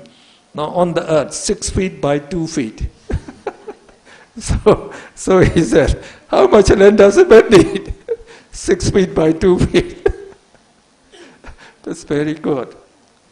No, so unless we can subdue our greed, we shall be never happy. And getting those, a lot of money, we think they will make us happy. No, they are not happy. You are just happy momentarily. No, then you have to worry with this money. And usually, as they are greedy, they like to get more money, so they invest in the stock and share. So if you invest in the stock and share, you have to worry all the time. So the price is going up, you are happy. Going down, you are not happy. So now when it falls down, just like in the economic depression, they lost billions of dollars overnight.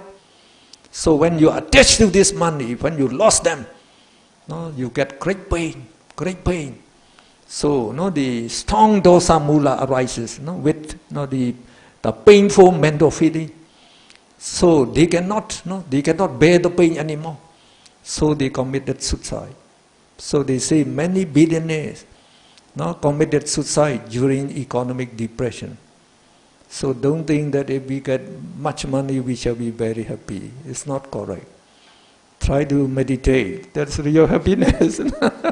So if you become a steam winner, then you are the happiest man, we say. No? Okay. So now we know Lopa about craving. Now about attachment. So we say, when you get those things that you desire, you get attached to them. So now if you possess, say many houses, many cars, you have to worry more for the safety of all this. You have to care of these things. So you are actually, because of attachment, we are worrying about the safety of our family members all the time. So because of that, worry till that is due to this attachment. And we say when you lost them, then great pain. The greater the attachment, the greater the pain. So you cannot bear the pain. So many lovers, when they are broken, so committed suicide. Many committed suicide. So we give you an example here. So we say a monkey catcher actually is a hunter. So he went to the forest to hunt. As he could not get any deer or any animal, so he saw some monkeys that live on tall trees, very tall trees. So as he possessed only bow and arrow, so he could not shoot them. So as he could not get any other animal, he wanted to get the monkey. So how did he do it? So he chopped the trees in the wood, and then he take all the sticky gum, and then he hit them together, so they become very sticky. They call it monkey catching glue. Monkey catching glue, very sticky, they say. So he applied this glue, so with a piece of stick, on the tree trunks, on the tree trunks. So those monkeys were very curious. So they were watching, what is that one doing? they are curious.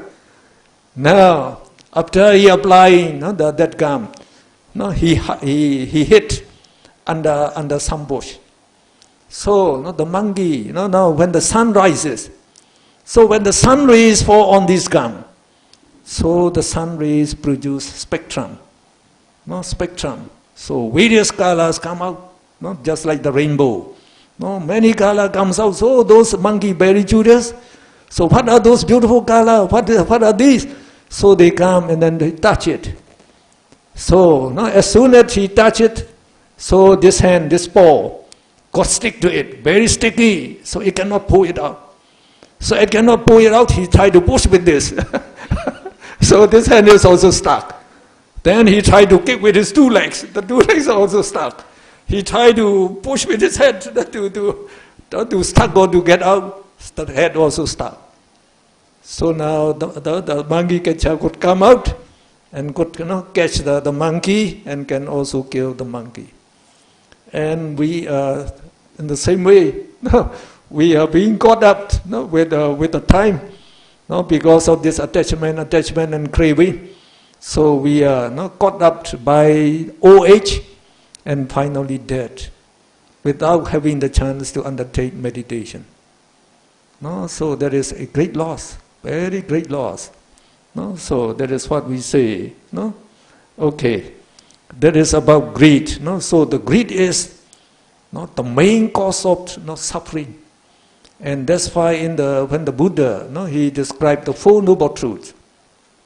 So he say in the first Noble Truth, all living beings, all existences, as they are made up of only 5 aggregates.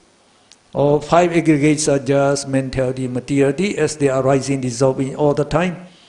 So they are suffering. That is the first universal truth actually. So all existence are suffering. So he say there, so 5 aggregates of the existence are suffering. So 5 aggregates, actually what really exists in all living beings is 5 aggregates. So he used the word 5 aggregates are suffering. So now in the conventional truth, these 5 aggregates, they make the living being and they make up the existences. So it means all living beings and all existences, whatever existence you have, you only have suffering. And then the Buddha said, the cause of all suffering is this craving, tanha. Tanha, craving is the cause of all suffering. So, because he said, if you have craving, you will be born again and again. If you are born again, you get 5 aggregates again. So 5 aggregates is suffering. So that means, if you have craving, you will have suffering all the time. So that is why he say, the craving is the cause of all suffering. And the craving, this lopa, greed, it causes of suffering not only because of rebirth, even in this existence. The cause of suffering in every existence is also craving. The people you are walking the whole day, that's actually suffering. So when you don't get what you aim for, so you get great suffering. So these are the greed. When it is not satisfied, you have suffering. When you are satisfied, only a temporary happiness, and then you crave some more, again suffering. So it is the main cause of all suffering, this greed. So if you know just ignorance and craving, so it's already very, very valuable actually. So if you know they are suffering, then you will exert the effort to get out of their influence. They are out of their influence. So if you can stop them, then you will be happy right away. Now about the next one. After lopa, we get the deity is the wrong view. Deity is usually the deity, just one word. It means view, belief, or opinion, etc. And samma deity means the right view, and miccha deity is the wrong view. Now as deity is described among immoral mental factors, so we say we should take deity as in the sense of wrong view. Now it has been explained about that moha, the blinds our minds and our wisdom, not to see things as they really are. So it makes one see things as so nature, permanent, sukha, pleasant, utter, self or person, super or beautiful. Now, not this self or person. Because this ignorance makes us to see not living beings, not as living beings, as man, no, woman, and then animal, etc. So we think that this man, woman, and no, like the animals, they really exist. That means self exists, I exist, you exist, and that is not the basic wrong view.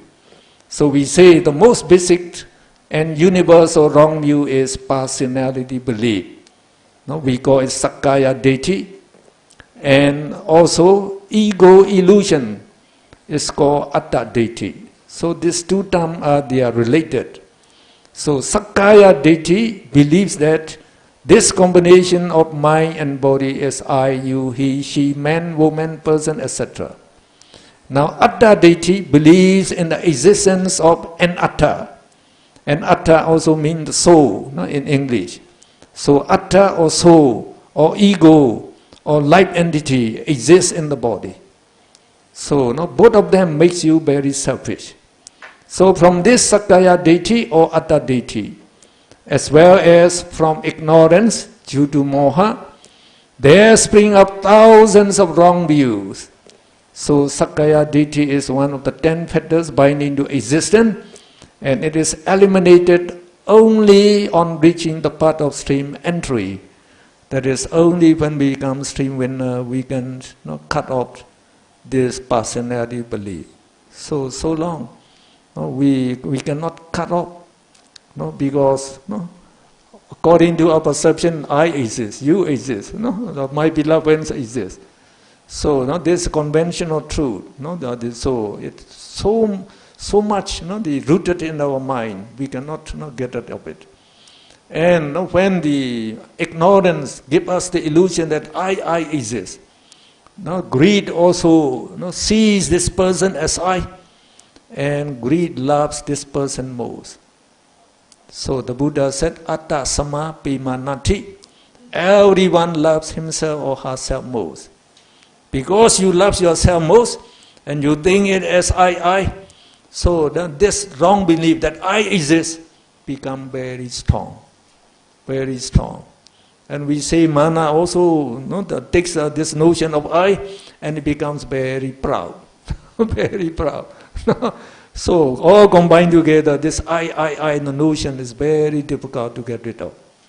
So only by undertaking the vipassana, insight meditation, so seeing that the only 5 aggregates exist in the body, and this mental material arising and dissolving rapidly, and you can see all and many existence as possible, and all the existence only this mental material arising, dissolving. So when you are reflecting on them for a long time, then you become convinced that I do not really exist. Then you become a stream winner.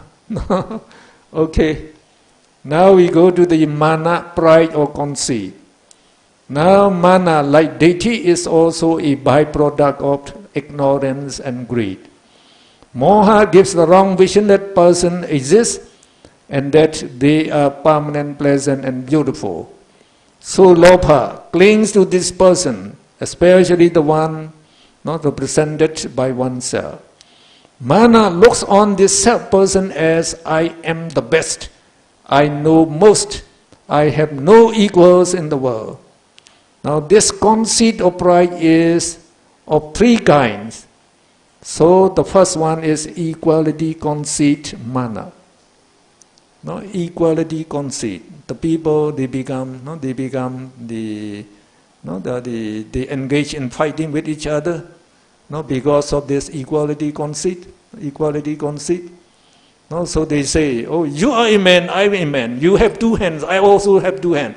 Come on, I challenge you. That is equality conceit, we call it. And another one is inferiority conceit, we call umana.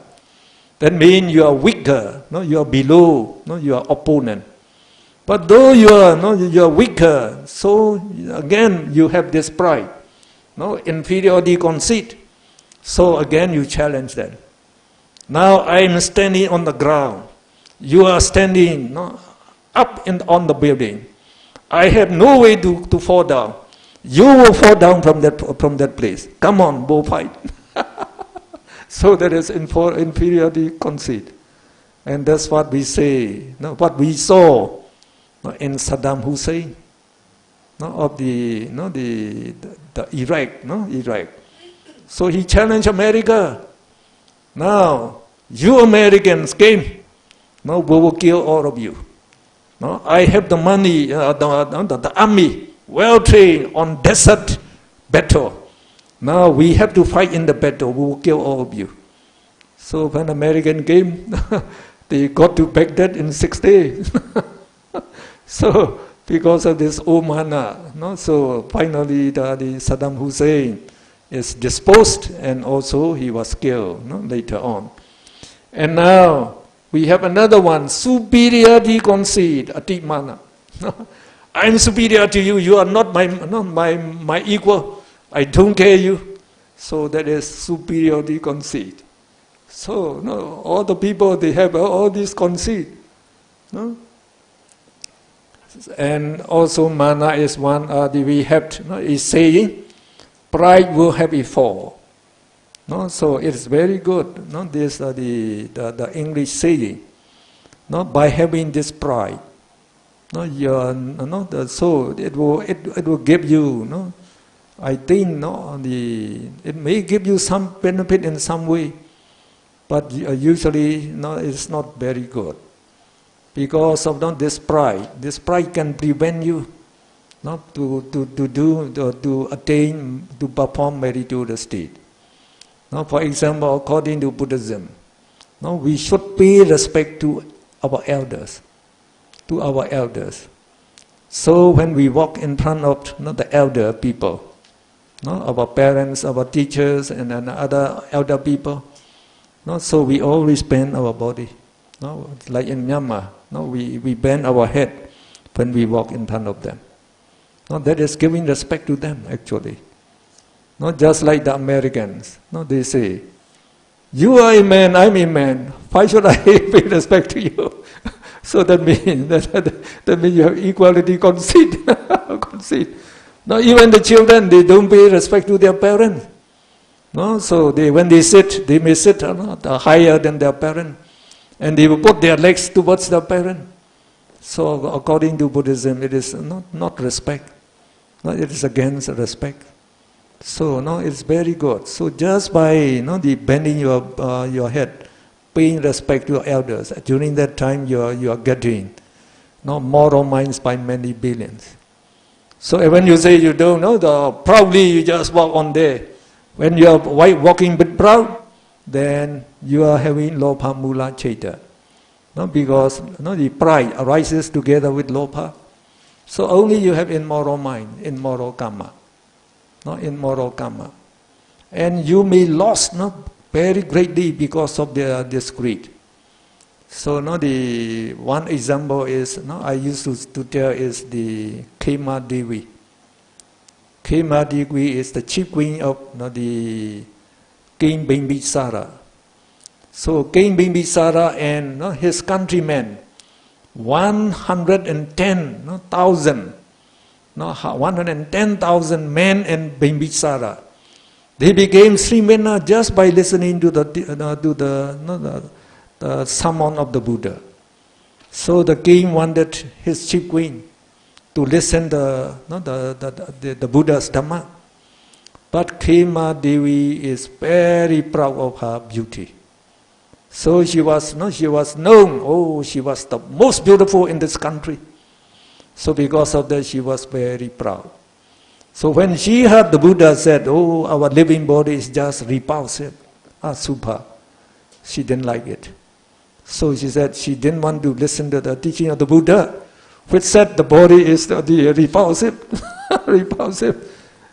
So King Bimbisara had to find ways so that she would go to the Buddha, because he loved her very much.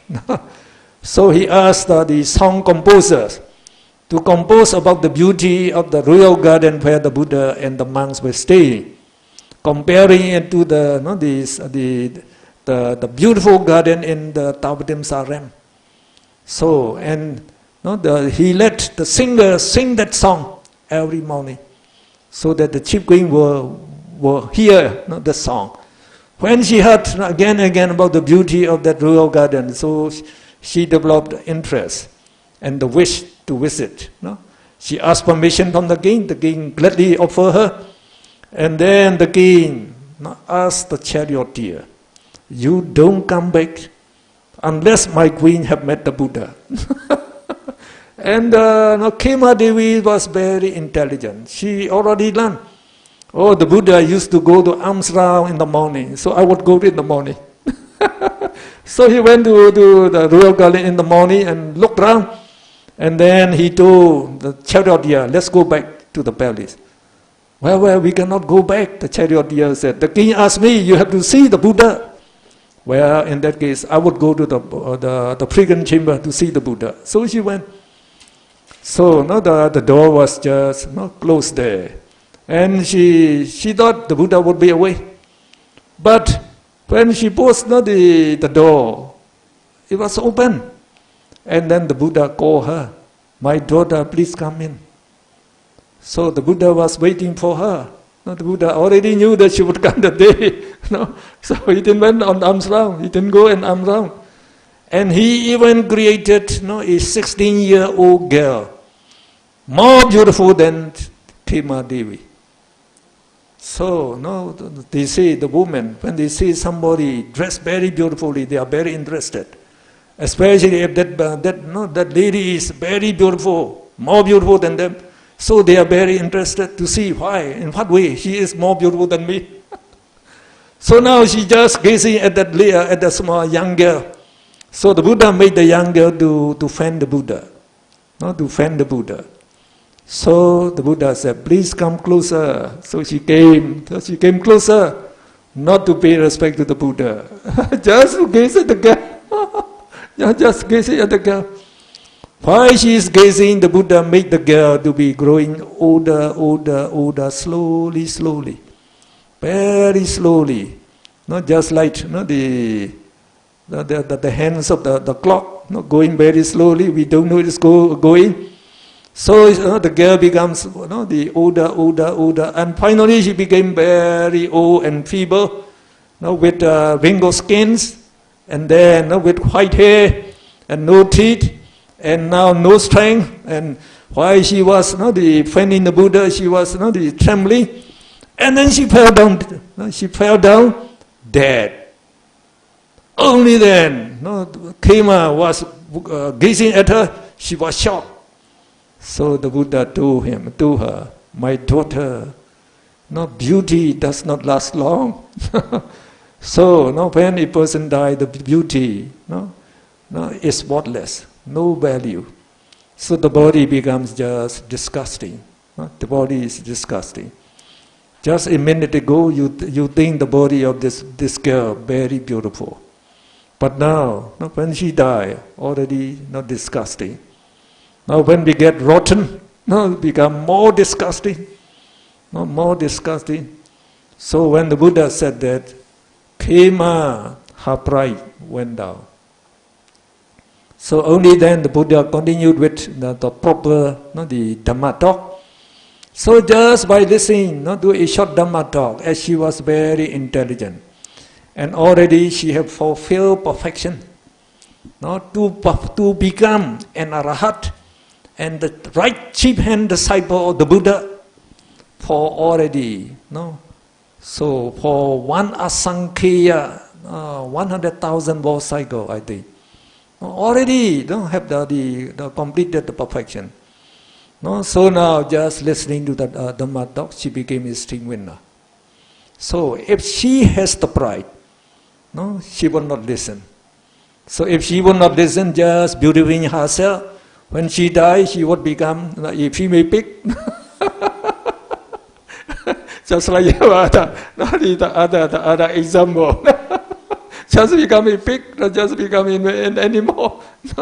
So, seeing the Buddha is very, very beneficial. She became a stream winner. And she came back, she asked permission from the king to let her become a bhikkhuni. So the king sent her to the bhikkhuni monastery in great procession. And when she became a bhikkhuni, she tried to meditate. So very soon she became an arahat. And the Buddha named her to be foremost, among his female disciples in wisdom. So she is the wisest, the greatest wisdom lady. So, okay, I think we stop. We take a break for half an hour. So, and then we start at 7:30 again. So I think we go to the back. Maybe they will have some refreshment for us. And of course, you can use the toilet just like yesterday. The men upstairs and the ladies downstairs. Okay, refresh up for half an hour. I think everybody is in, so we can continue. So our next group of immoral mental factors, the dosa chatuka, a group of 4 mental factors with dosa as the leader. So they are the hateful ones, we say. Dosa is also known as patika. So we translate it as hatred, anger, or ill will. Aisa, this is aisa, is envy or jealousy. Machariya, machariya is avarice or stinginess. And kukukcha is worry or remorse. So we have some more explanation for them.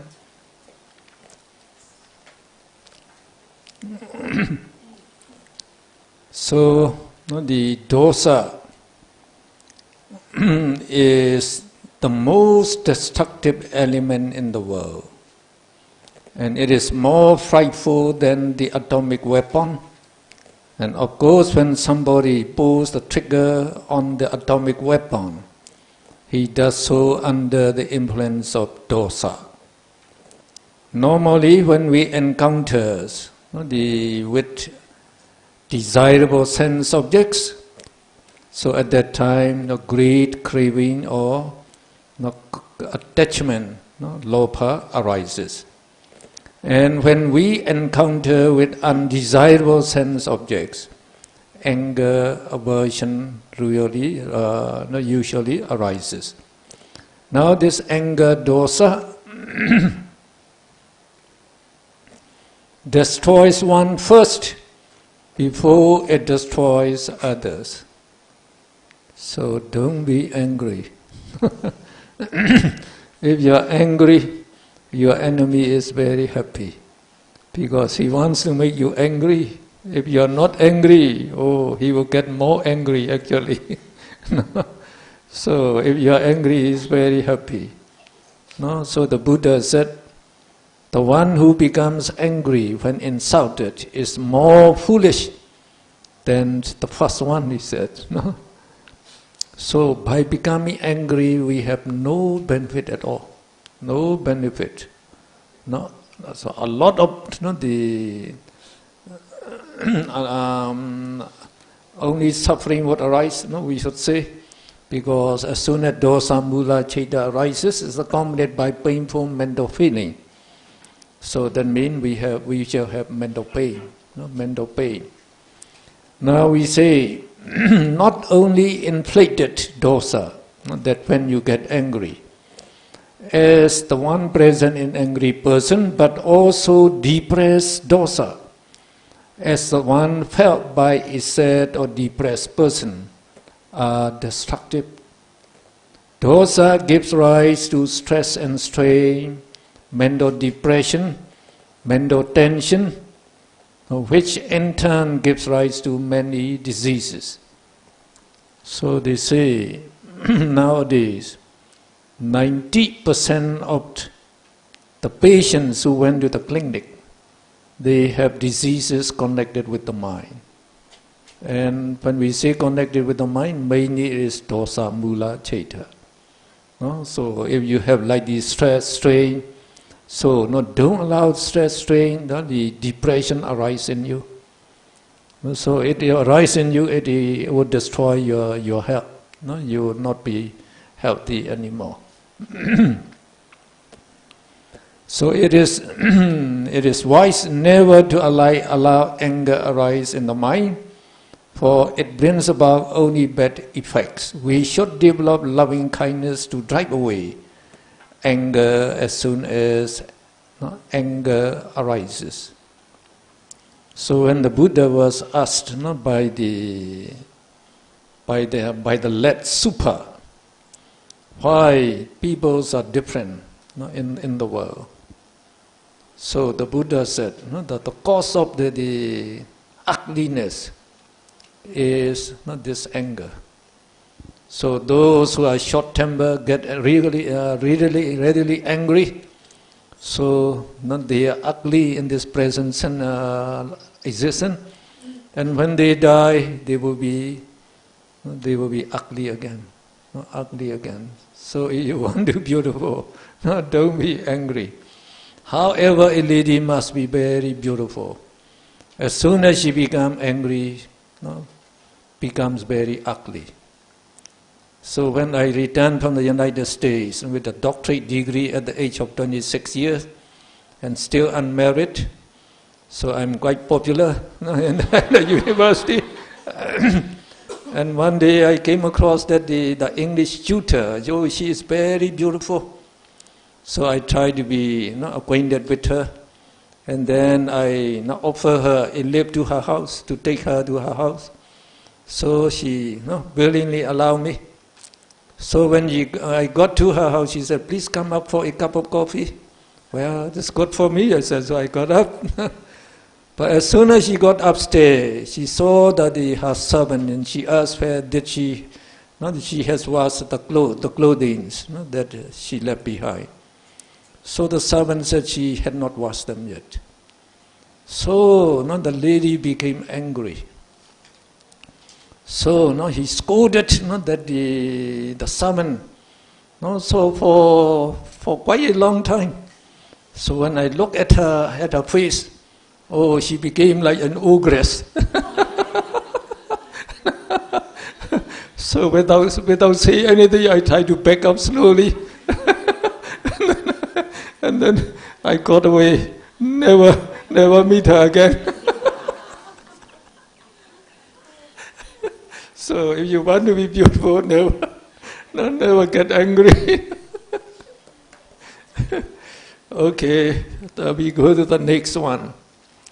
Eighth is jealousy, and it has the characteristic of envying others' success and prosperity.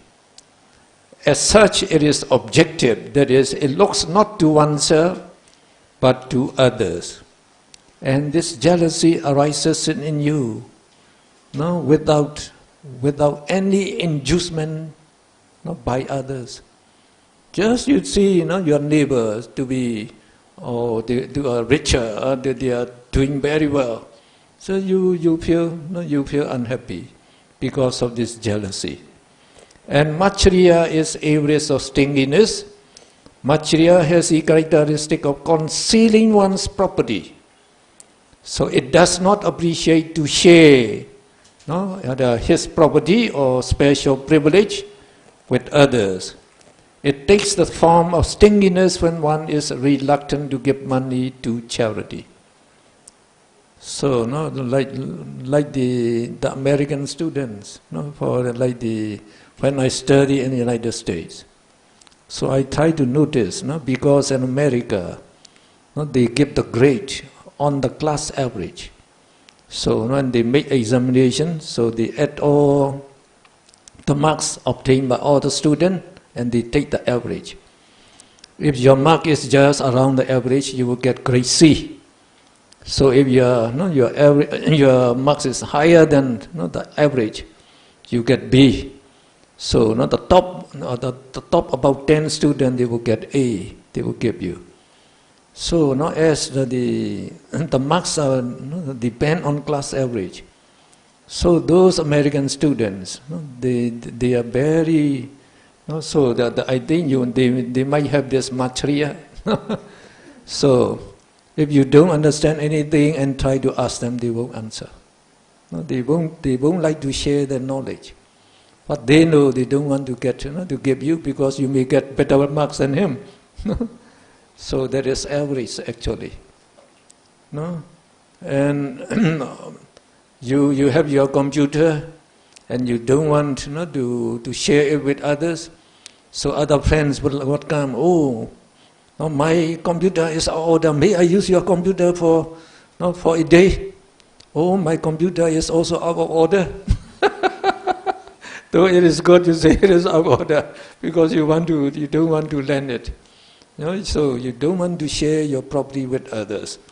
And here you see, contrary to Asa, Maitreya is subjective. Asa and Maitreya make one unhappy without inducement from others. One shall feel immediately happy if one can drive away from one's mind. So here, in the Anguttara Nikaya, so they described 5 kinds of stinginess with respect to dwelling place, families, gain, recognition, and knowledge. So when a newcomer comes to share your office, so you don't like it. You want to be by yourself. So to have that, the stranger.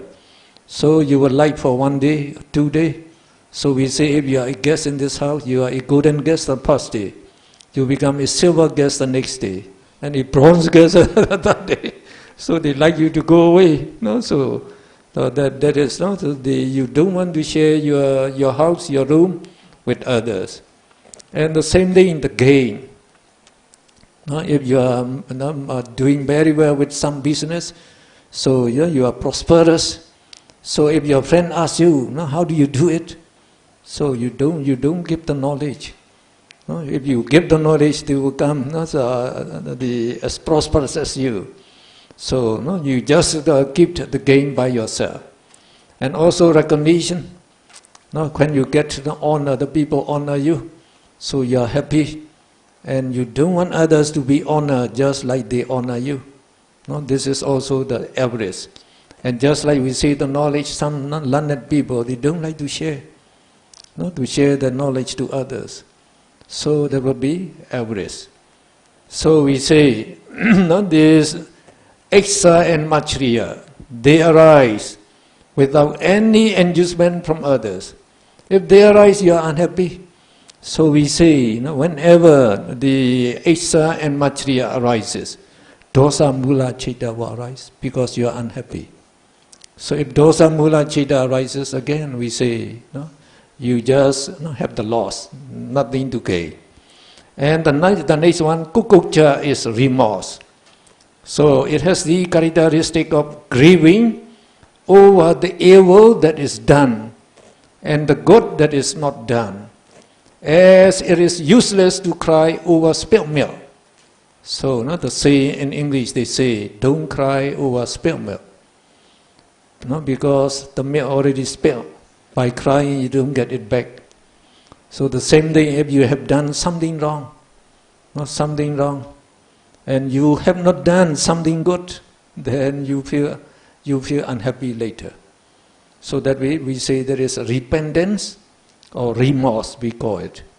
So by becoming remorseful, you will get dosa mula chitta. You are unhappy, not unhappy without any cause.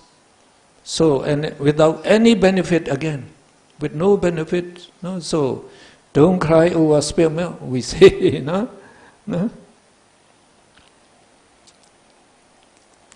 It is also no use not to repent or feel sorry about wrongdoings.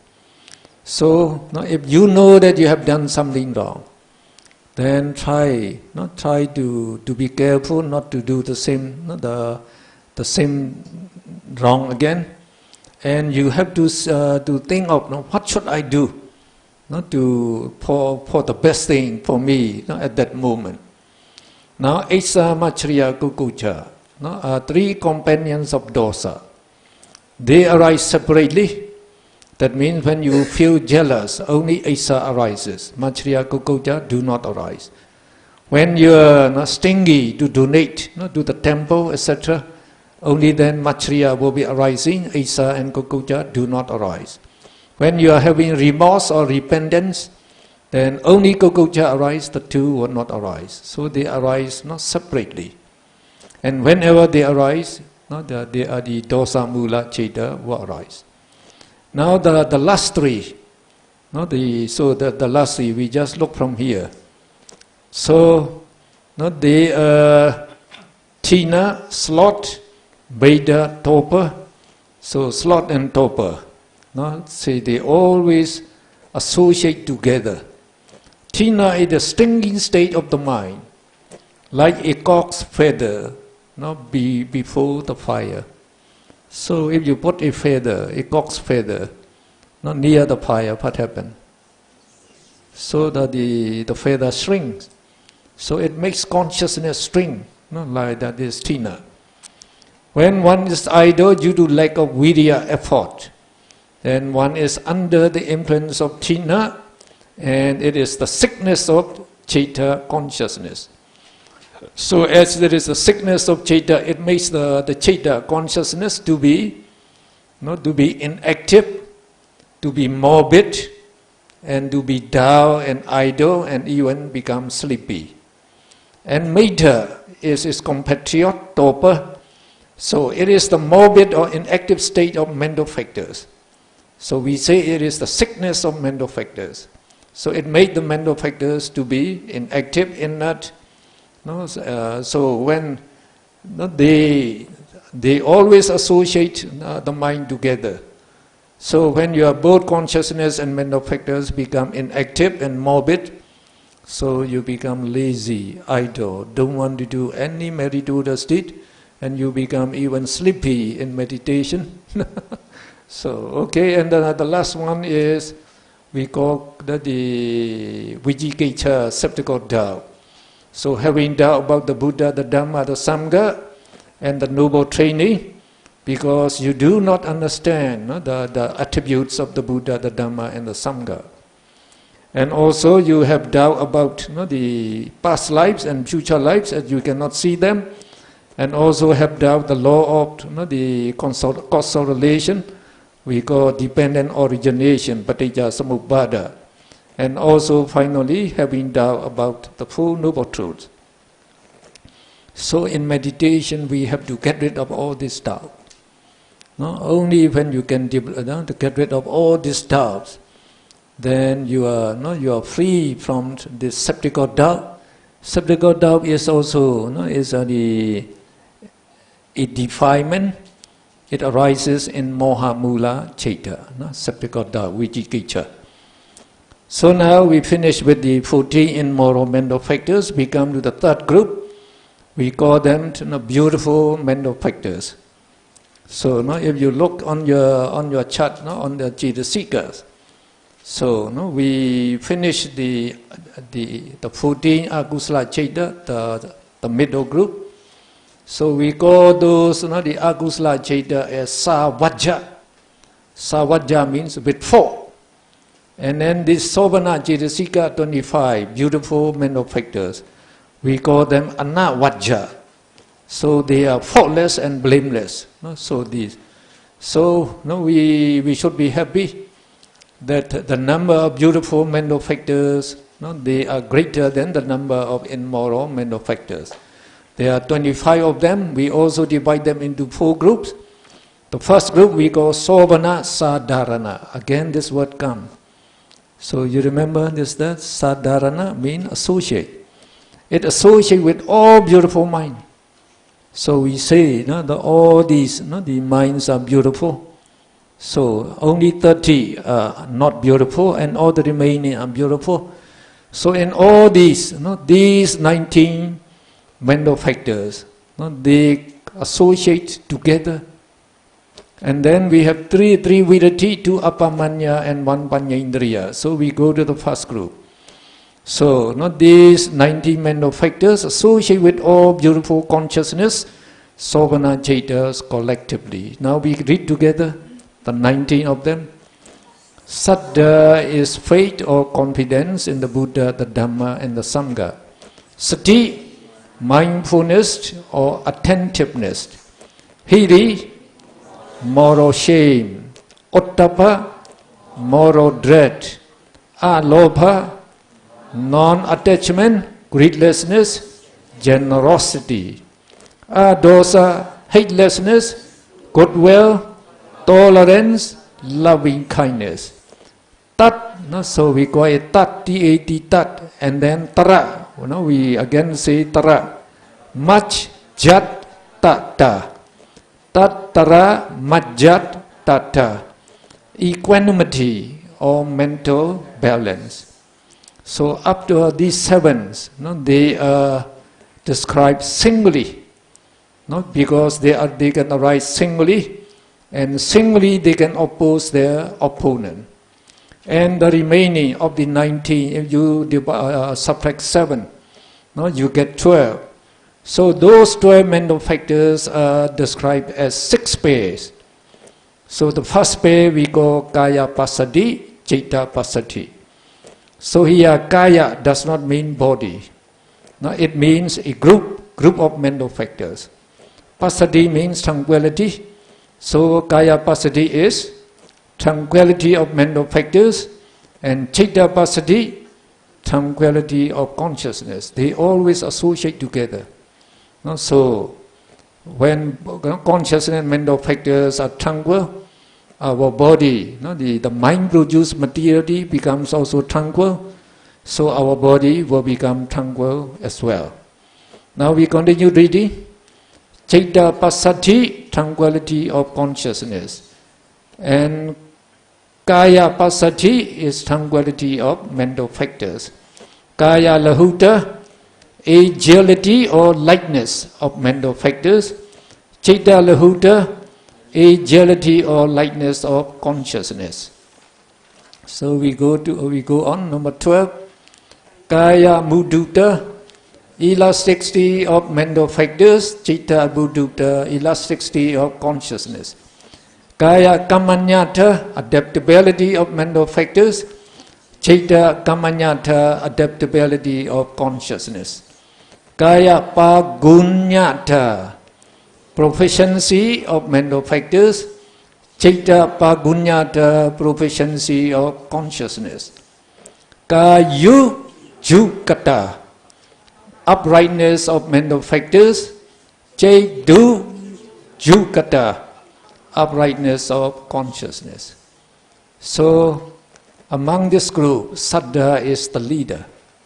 Saddha is faith or confidence in the Buddha and the Dhamma, and also in the Sangha. So when we say we have faith in these 3 jewels, so our faith should be accompanied with understanding about the attributes of the Buddha, the Dhamma, and the Sangha. Only then your faith would be strong. So a Buddhist faith is not in conflict with the spirit of inquiry. Any doubt about dubious things, not unclear things, is allowed, and inquiry into them is encouraged. So Buddhism is different from other religion. So other religion, they just asked to listen to their religion teaching, not to Buddhism. So for us, as the Buddhism, so we are very sure that the teaching of the Buddha is correct, and it is true, and it is really beneficial. So we are not stingy.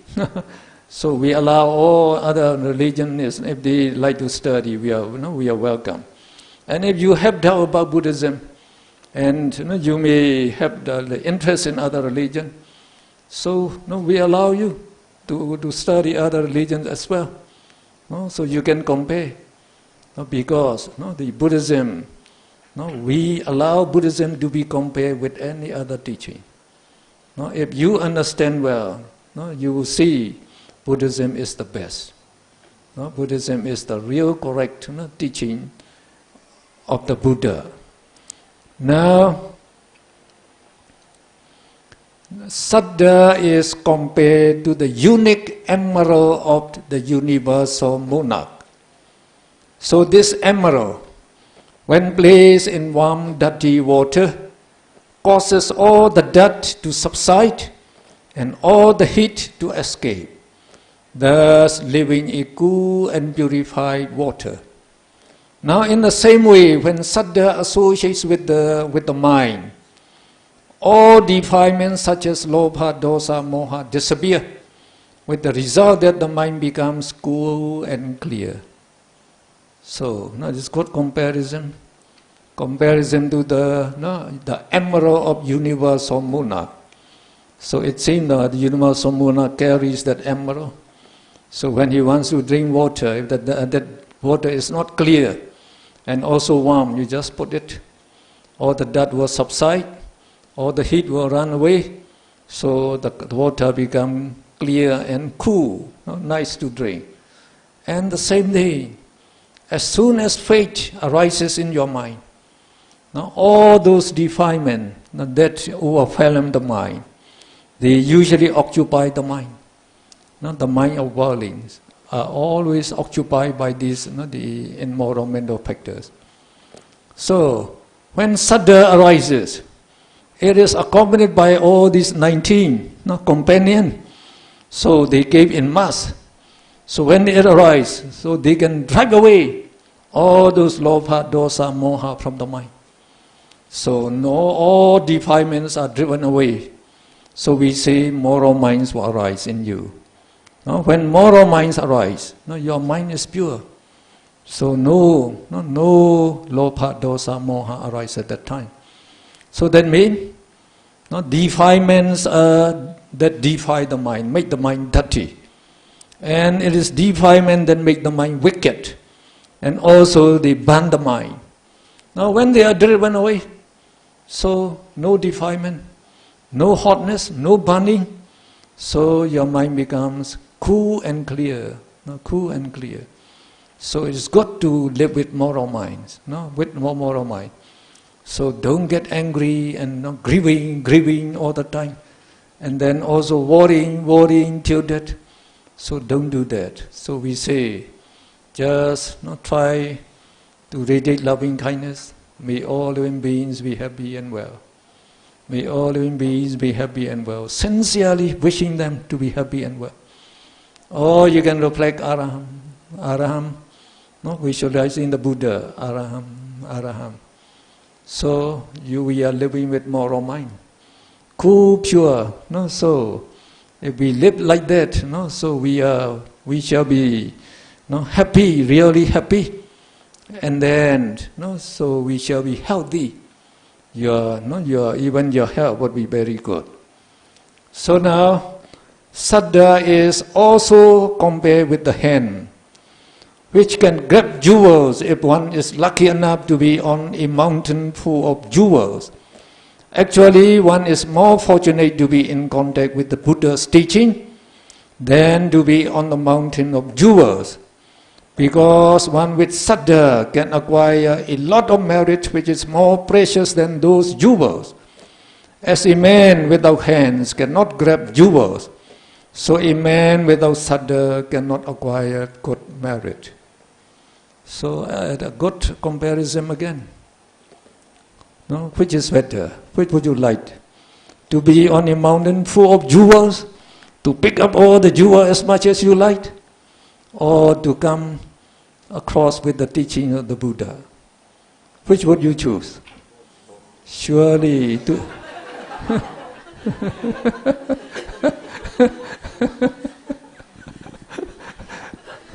we ask you to choose, so you have to choose one.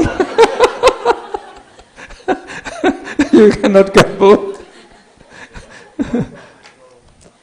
So now if we don't know the teaching of the Buddha, we don't know the value of the teaching of the Buddha, so all of us would choose to be on that mountain, not to get all the jewels as much as possible.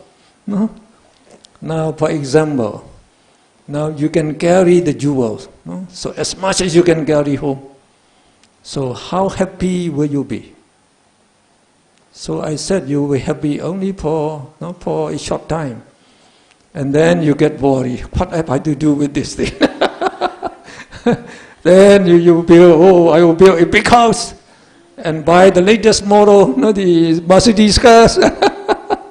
So try, to enjoy sense pleasure. So that is, so if we don't know the teaching of the Buddha, we will just enjoy sense pleasure with this money. And we think we shall be very happy to do that. And just like that American students say, though like a student there, you are very happy, to be in the American university. But they say all those sense pleasure become fed up. The same thing, if you eat this in this hotel, so the first time you eat, it tastes very tasty, tastes very good. If you keep on eating for 7 days, you don't want to eat anymore. You don't even like the smell. You get the smell, it becomes repulsive. You don't want to eat anymore. So that is, greed is always asking for the new one. The new one, the old one, no, I don't like it anymore. So the best food that you eat, you enjoy only 1 or 2 days, and the rest you don't enjoy anymore. Now, if you have already enjoyed the best food, where do you get a better food? You cannot get any better food. That means you will be just unhappy. Unhappy. So and you don't know again when you die you are going to be born in a Boho state. If you are to be born in a Boho state, what's the use of enjoying the sense pleasure? Just imagine enjoying the sense pleasure, and then when you die you must enjoy born in the Boho state. Would you enjoy? No, we won't enjoy. So you have to suffer in the Boho state for millions of years. So that will be very bad. Now, to come across the teaching of the Buddha, it's much, much valuable than that.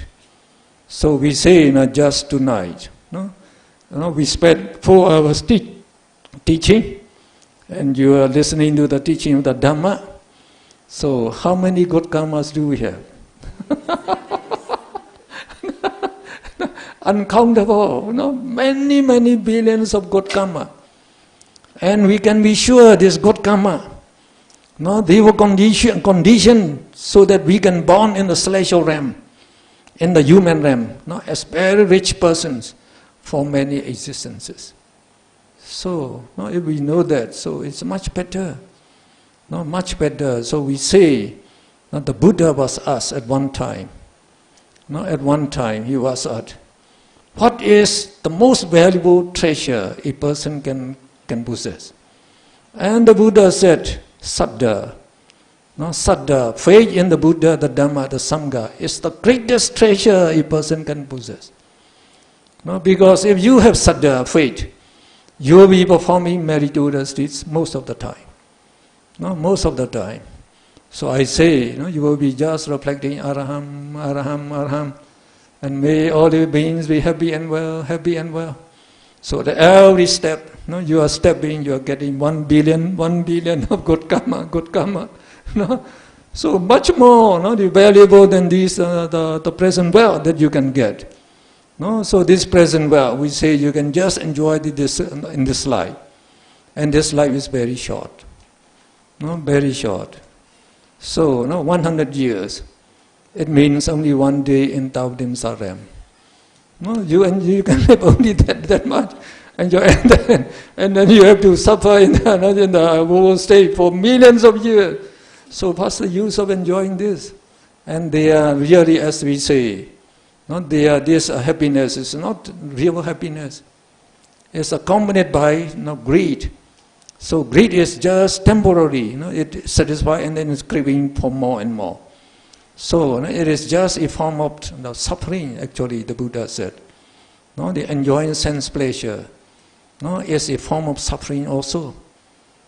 Because it is transient and fleeting. After you enjoy it, it disappears. And you want to enjoy more. So if you have to struggle to enjoy more, it is suffering. And you can enjoy anymore, it also means suffering. So it is also meant by the Buddha a form of the suffering. So now that we know that there's moha.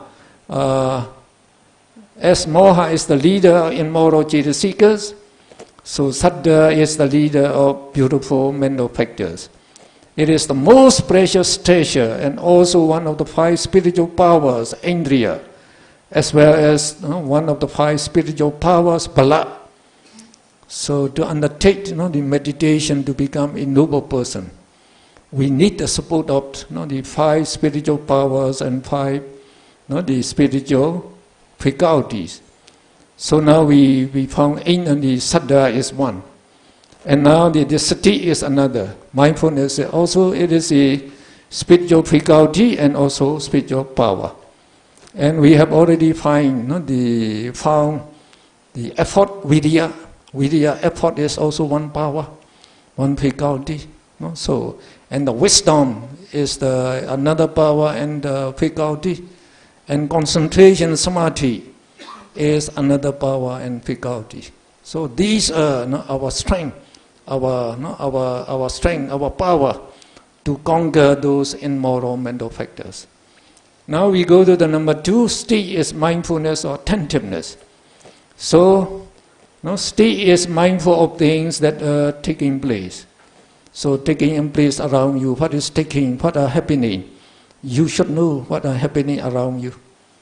So you should be attentive to what is happening.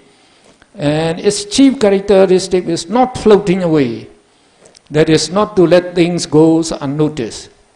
So if something happens without your notice, we say it floats away. It floats away.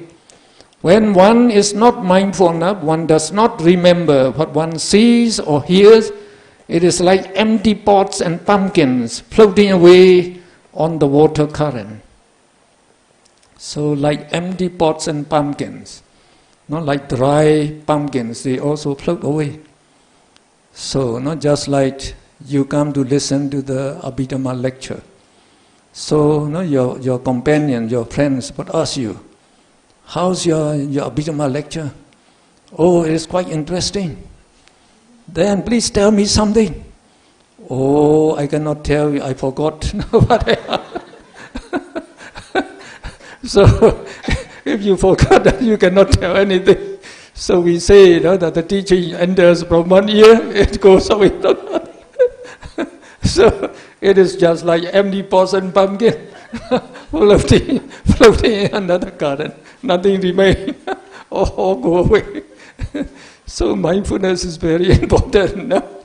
So now, one can recall past events with sati, mindfulness, and sati can be developed. When it is highly developed, one acquires the power of remembering past existences. So we have a supernormal power that can know your past existences.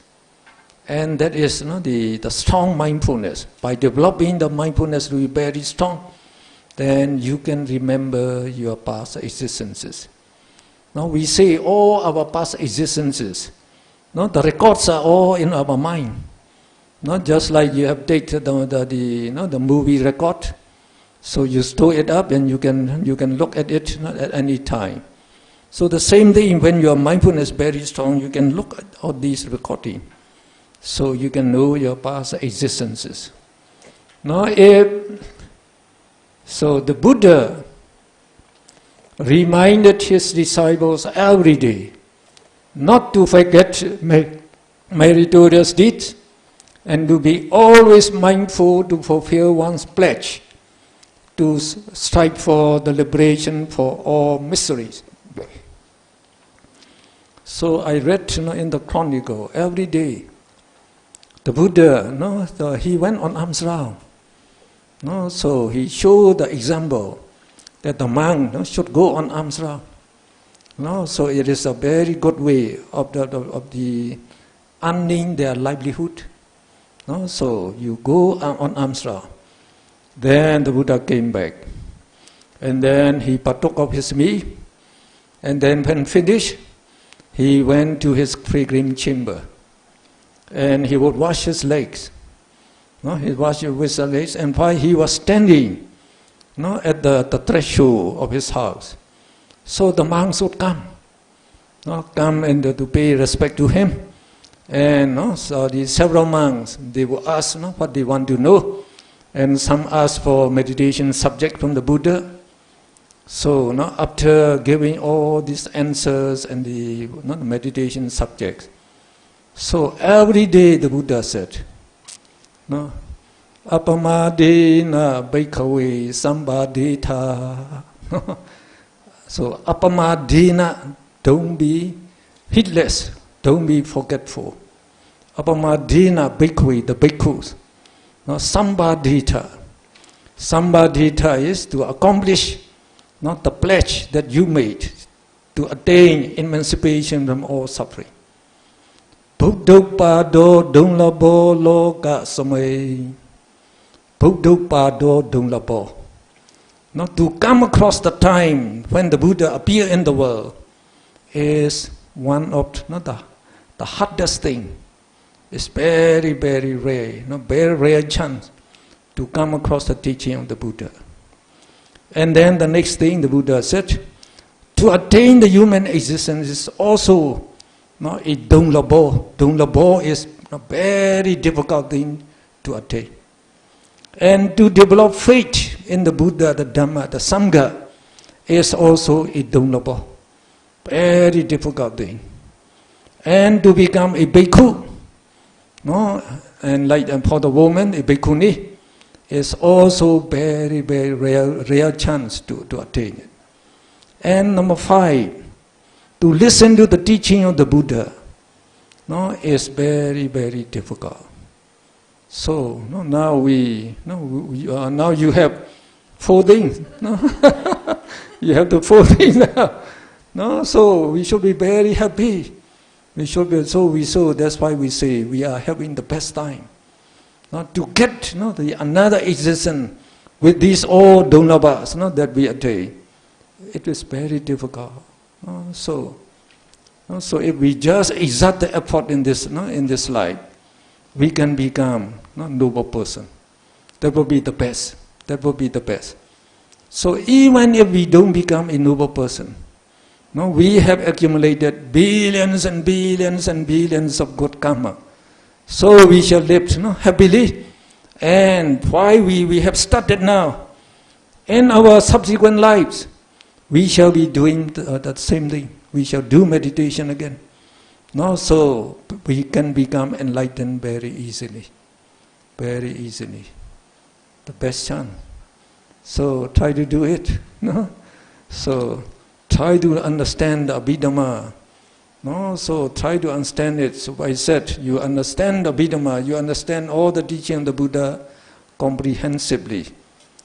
So we understand like the 3 characteristics: impermanence, suffering, not self, very well. And then, so we shall have the chance to learn like the dependent origination. So we learn in detail. So we come to understand why we are born again and again. And then we also have the chance to learn the 4 noble truths. So we also know these by learning. But we have to know them by meditation. By the wisdom eye, we have to know them, to see them. So only then we can become noble person. Noble person. Okay, now we go to the next one. So the next one is hiri. Moral shame. So it is the opposite of ahirika. Ahirika. So we have talked about the moral shamelessness, ahirika. So this is moral shame. As when you understand what is good and what is bad, and what is moral and what is wicked, then and you also know karma and result, then you will be ashamed to perform evil actions. So to be ashamed of what one ought to be ashamed of performing evil actions, this is called moral shame. So hiri opposes ahirika. This is moral shamelessness. So whichever is stronger, if ahirika is stronger, so it can oppose hiri. If hiri become very strong, it can oppose and displace the ahirika. So ahirika will commit any evil action without the least compunction. Uttapa is moral dread. So moral dread is again, it is the opposite of the Anuttappa. Anuttappa is, we say, moral fearlessness. And again, when you know what is good and what is bad, and then the bad thing, the bad karma, will bring the bad result, a billionfold, then you become scared to perform evil action. Now, as hiri is different from ordinary shyness, ottappa is different from ordinary fear of an individual. A Buddhist is not expected to be afraid of any individual, even a God. Like they say, Almighty Creator. No, we are not afraid of that Creator because we know that Creator do not exist. So for Buddhism is not based on the fear of the unknown. So those religions, they base their teaching on the fear of the unknown. So when they say Almighty God, they say you cannot know Almighty God. No, you just believe in it, believe in Him, just worship Him. So they cannot explain who is the Almighty God, where He lives. And then Ottappa opposes Anuttappa and can drive away the Anuttappa. Hiri arises with respect to oneself, whereas Ottappa arises with respect to others. Suppose there is an iron rod, one end of which is heated till red hot, and the other end is smeared with filth. The filthy end one would not touch owing to disgust, and the hot end one would not touch due to dread. So hiri is compared to the former instance, that is the end smeared with the filth, and ottappa to the red hot end. Hiri and ottappa differentiates man from beast not to indulge in immoral actions such as sexual relation between mother and son or between father and daughter, even at the time of very low civilization. So hiri and ottappa are known as Lokapala Dhamma, the guardian of the world.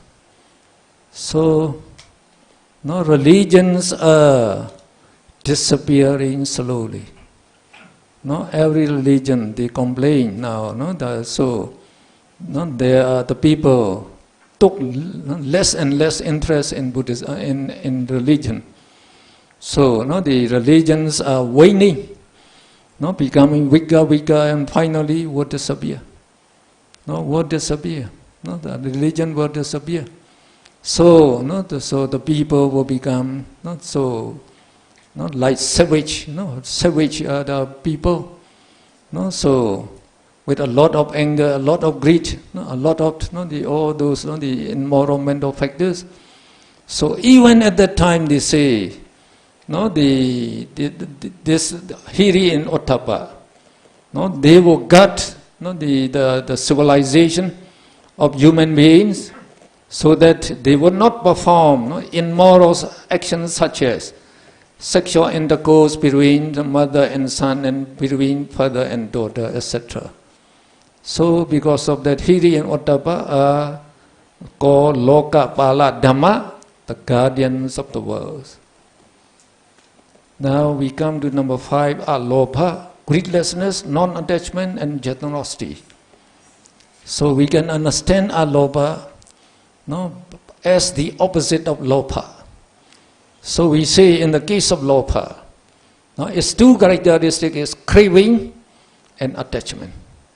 So it would crave for money, for wealth, for fame, for pleasure. It will crave for everything that you think is good. So it is never satisfied.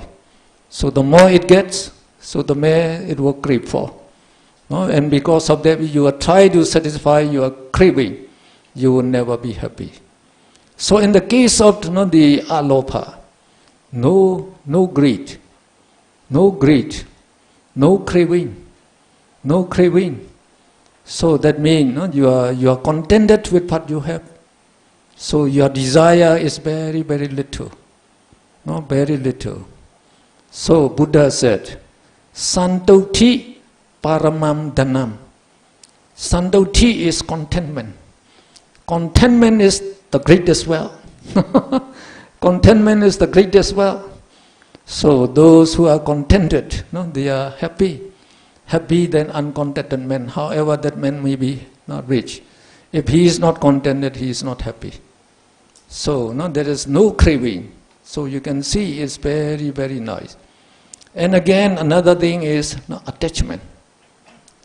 Because of this attachment, you say you have to worry all the time. Worry about your property, worry about your your motor cars, your houses, your family. So worrying till death. So when you have no attachment, no worry. No worry. So how peaceful it is, you can just say. And then greed, lobha, is greedy, it's attached to its wealth. He don't want to give away this wealth to donation. Now, so we say, the greedy person are very stingy. Very stingy, they don't want to donate. Now, this, when you have no greed, then no attachment to your wealth. So if you have no attachment to your wealth, you can give away your money and property to charity. So you become generous. So we say it is generosity. It becomes distinct as generosity. And greed makes you selfish. Greed makes you selfish because you are greedy. You want to get as much as possible only for you. When you are greedless, what you have you can share with others. You can help the poor. So that means the greedlessness is very beautiful.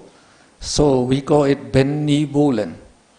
Benevolent. When you try to do for the welfare of the people, it becomes benevolent. So very beautiful. So just the opposite. Greed is not the cause of all suffering. Now greedlessness, so it is the cause of the happiness actually. Now the same thing with the dosa. It is the opposite of dosa. So in dosa we say it is anger, hatred, and then evil. So now adosa is not angerlessness, no anger, non-hatred. And then instead of evil we say goodwill. Goodwill is your good nature. Your good nature. So you are never angry. So when you have no anger, you never become angry. So even people say bad of you, insult you, so you just neglect them. Neglect them. They are insulting me, talking ill of me, because they are ignorant. They don't know. They don't know about me. They don't know about me. So you are not angry. When you are not angry, you can forgive them. You can tolerate their insult. You can tolerate them. So we say this tolerance. In Pali, the Buddha called tolerance khanti. And the Buddha also say khanti paramam dhanam. Khanti is a very high quality, admired by the Buddha. So this tolerance, patience, is very beautiful. And when you can tolerate, the insult of your the enemies, you can forgive them. How nice! Instead of quarrel with them, you can forgive them. So like the Christianity, they say forgiveness is divine. Because Jesus Christ, even when he was put on the cross, so without any food to eat, without any water to drink, so he is going to die. Sooner or later he would die. So some people who came near him, when he was about to die, so they heard him say, "Dear God, please forgive my enemies. Please forgive them, because they are doing something that they do not know. They are killing the God's son, and they do not know. So even that, forgive them, because of their ignorance." So that's why they say forgiveness is divine. They say forgiveness is divine actually. And actually, the Jesus Christ taught only loving kindness. only taught loving kindness. So now we have some books that describe that Jesus Christ was a monk in the Tibet monastery during his age, between 12 to 30. 12 years to 30 years. He was disappeared. He disappeared from his house, from his country. Nobody found him. Christianity didn't talk about it. Because they would know, I think. So some books came out. So they saw evidences he was a monk at Tibet, in Tibet. So he became a monk. And he could develop the concentration up to the jhana. And he could also develop supernormal power, he said, to a certain extent. And then he asked permission from his teacher. So may I go back to my country? May I go back to my country? So his teacher, he possessed supernormal power. He knew, you don't go back. You will kill if you go back. So he said, I don't mind. Even when I am killed, I don't mind. I like to teach this religion, this teaching. So in that case, his teacher said, you just go and teach loving kindness. So he came to teach only loving kindness. So in the Old Testament they say, if a person blinds you, blind his eye. If that person cut your ear, cut his ear. So they say, an eye for an eye, an ear for an ear. Now when Jesus Christ, he gave the sermon, he didn't talk about that. So he said, when someone slapped you on the right face, turn the left face, let him fight again. So how nice. So that is tolerance and forgiveness. Tolerance, forgiveness. Now if some man very poor ask for your shirt, give him the shirt, both the trouser. So actually what Jesus Christ is teaching, he could teach only for 3 years. And then he was murdered actually. So what he's teaching is Buddhism actually. So it would be nice if he could teach longer time. So I think the Buddhism and Christianity, we can go together. We can go together because Christianity is very close to Buddhism, not just like loving kindness. So very nice. So just imagine, we say anger is the most destructive element, and that we cannot deny. Now man killing man. We have wars throughout the history. Because of this greed and anger, and because of that ignorance. Those three actually, lopa, dosa, moha. So the people were fighting all throughout the history. So killing each other, just because of this ignorance, anger and greed. So if we can develop loving kindness, so we say we will get world peace right away. So if every person have the right view, so the right view means you get rid of this ignorance. Because of ignorance, we don't know karma in the result. So the right view knows karma in the result. Knows about the nature of existence correctly. That we are not created actually. So if we say not created, other religion may not like it. So we may not say it. What they don't like, we don't say. So we say, so we are all created as the brother and sister. So now we just try to develop loving kindness, helping each other, sharing what we have. So if we lived with loving kindness, the world will be very pleasant, very pleasant. So just like in Buddhism, when we learn this Visuddhimagga, so we say there are threefold training. Training of morality, training of concentration, training of wisdom.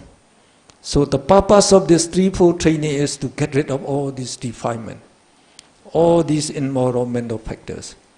So even in the training of morality, we must exert the effort not to allow all these immoral mental factors to arise in the mind. Very beautiful, very beautiful. So that means if you don't allow immoral mental factor to arise, so you will not cause harm to any living being. Will not cause harm to any living being. Even the insects, you don't cause harm to them. So that is real loving kindness. Real loving kindness. And then we try to develop wisdom. And then the concentration to make the mind very powerful, to see things as they really are. And then develop the wisdom, the insight wisdom, and finally the path wisdom. So that can eliminate all defilements. So the Buddha, so actually he knows everything. That's very correct. So now we go to the next one, Tatra. So here we say, when Adosa turns its attention to living beings, wishing them to be well and happy, it is known as Metta. We call it loving kindness. And it is one of the most beautiful qualities leading to world peace. Indeed, we shall attain lasting world peace if everyone practices tolerance and loving kindness. Now the next one, Tatra Machatata, equanimity or mental balance. So the chief characteristic of Tatra Machatata is impartial view of objects. That is keeping in the middle of all things. So we shall explain this later on. So it is compared to a charioteer who drives two horses to run at equal pace. It also acts like the chairman of a meeting, giving equal chance to all its participants to act or to have the chance to talk.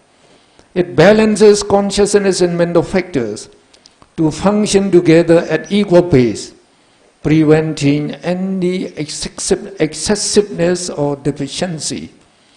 So it is balancing consciousness mental factors. So we are developing minds all the time. So when we don't know anything, only life continuum, Bhavinga Chitta keep arising. Now when we are awake, so the sense objects are always in contact, so we are reacting to these sense objects. So if sense objects are good, we like it. So if we have good thoughts, we like it. And we try, according to the good thought, you go and have a cup of ice cream, so we go and get ice cream. We are acting according to these thoughts, to these thoughts.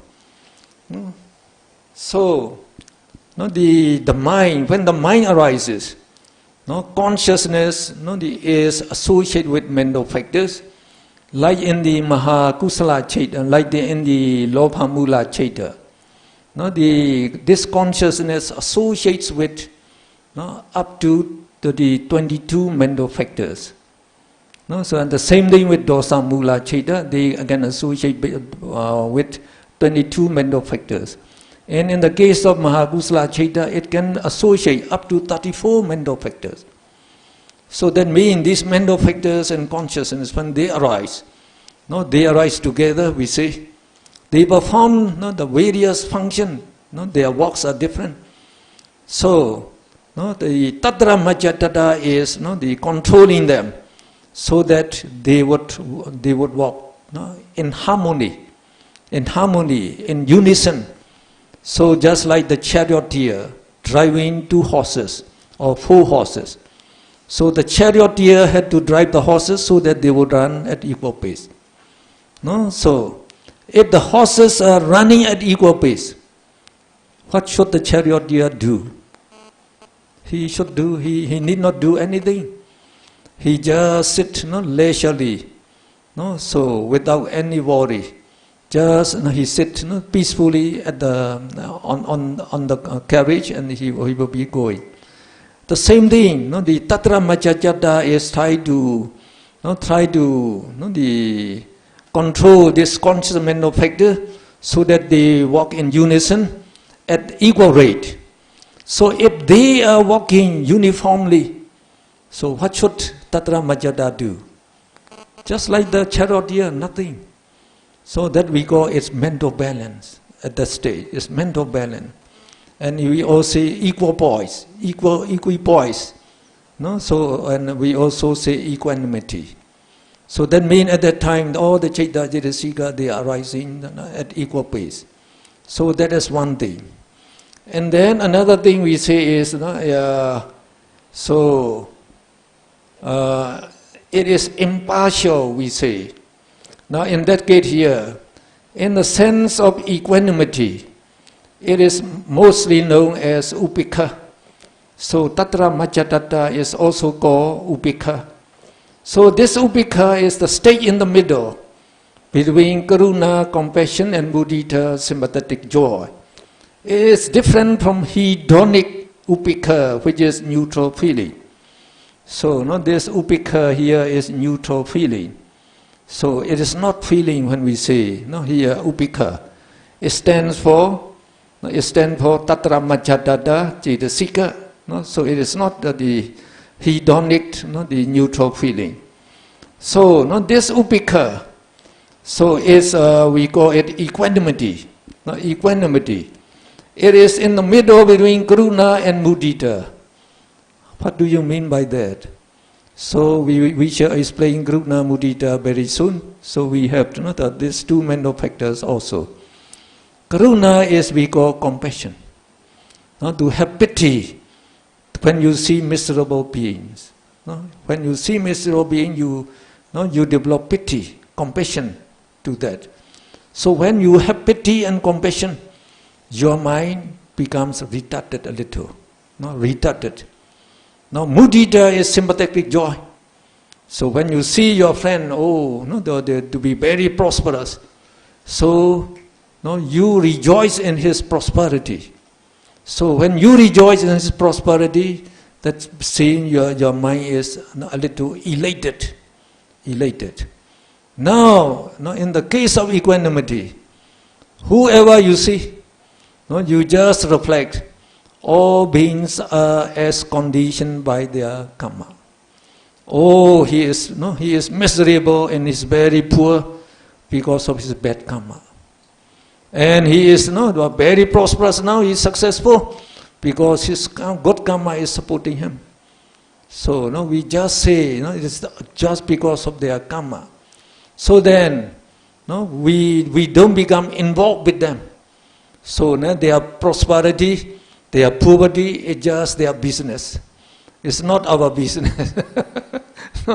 So by that way, you just keep your mind, just always peaceful, unshakable. Just keep it very peaceful. And also when reflect on the mentality, materiality, we have to reflect on these three characteristics: impermanence, suffering, and not self. Impermanence, suffering, and not self. Now, when you keep on meditating, reflecting in various ways, your knowledge, your wisdom becomes very, very strong. Then you can see this mentality, materiality, why they dissolve, you see it. Why they arise, you see it. And later they are arising and dissolving very rapidly, you see it. When they are arising, dissolving very rapidly, they are rising, you don't see anymore. Only dissolving, all these are dissolving. When you see that, you even feel scared. To watch this on the mentality, materiality. That makes up your mind and body. So all your mind and body is just dissolve. So you developed the fear and fright. So, and before we are attached to this body and mind. So we are having attachment, craving for this body and mind. Now you are developing fear. When you see it, dissolving so much. So when you develop equanimity, you are not concerned with this arising and dissolving anymore. Though they are arising and they are dissolving anymore, so you don't feel any fear, and you don't feel any attachment, and no craving for them, no attachment to them. So they are just natural process. They are having to going on like that. nothing to do with me. So when you come to that state, we say you developed equanimity. So equanimity is actually the state higher than among the four, the boundless state we call Metta, Karuna, Mudita, Upekha. Upekha is the highest. Okay, now we go to the other mental factors are described in pairs. So Kaya Passaddhi and Citta Passaddhi. So we say Kaya does not mean body, it means group, group of mental factors. So when we say Kaya Passaddhi, it means tranquility of mental factors, and Citta Passaddhi means tranquility of consciousness. So when your both conscious and mental factors are tranquil or peaceful, then the mind-produced materiality also make your body to be tranquil, but tranquil. So here, by Citta Passaddhi, only Citta is tranquil. By Kaya Passaddhi, not only the mental concomitants tranquil, but also the body is tranquil due to the diffusion of wholesome mind-produced materiality. So Passaddhi has the chief characteristic of suppressing or allaying feverishness of passion. It serves to cool as the cool shade of a tree to a person affected by the sun's heat. Passaddhi is opposed to kokocha, worry. So when you have passaddhi, no worry arises in you. And like the passion is strong lust, craving. So they do not exist. So you feel very tranquil and peaceful. Now when you come to Lahuta, Lahuta means lightness, buoyancy or agility. So that means when they become, those who perform meritorious deeds, especially meditation continuously. So all these mental factors become well developed. So the meditator, they feel very light. So even when they are walking, they think their legs are not touching the floor. So they are walking like in the air. So they feel very, very light, not because of this. So this lightness, they are opposed to sloth and torpor, which cause heaviness and rigidity in mental factors and consciousness. And the next way, the next way is Kaya Mudutta, Citta Mudutta. So Mudutta we translate as elasticity. So elasticity of consciousness and elasticity of the mental factors.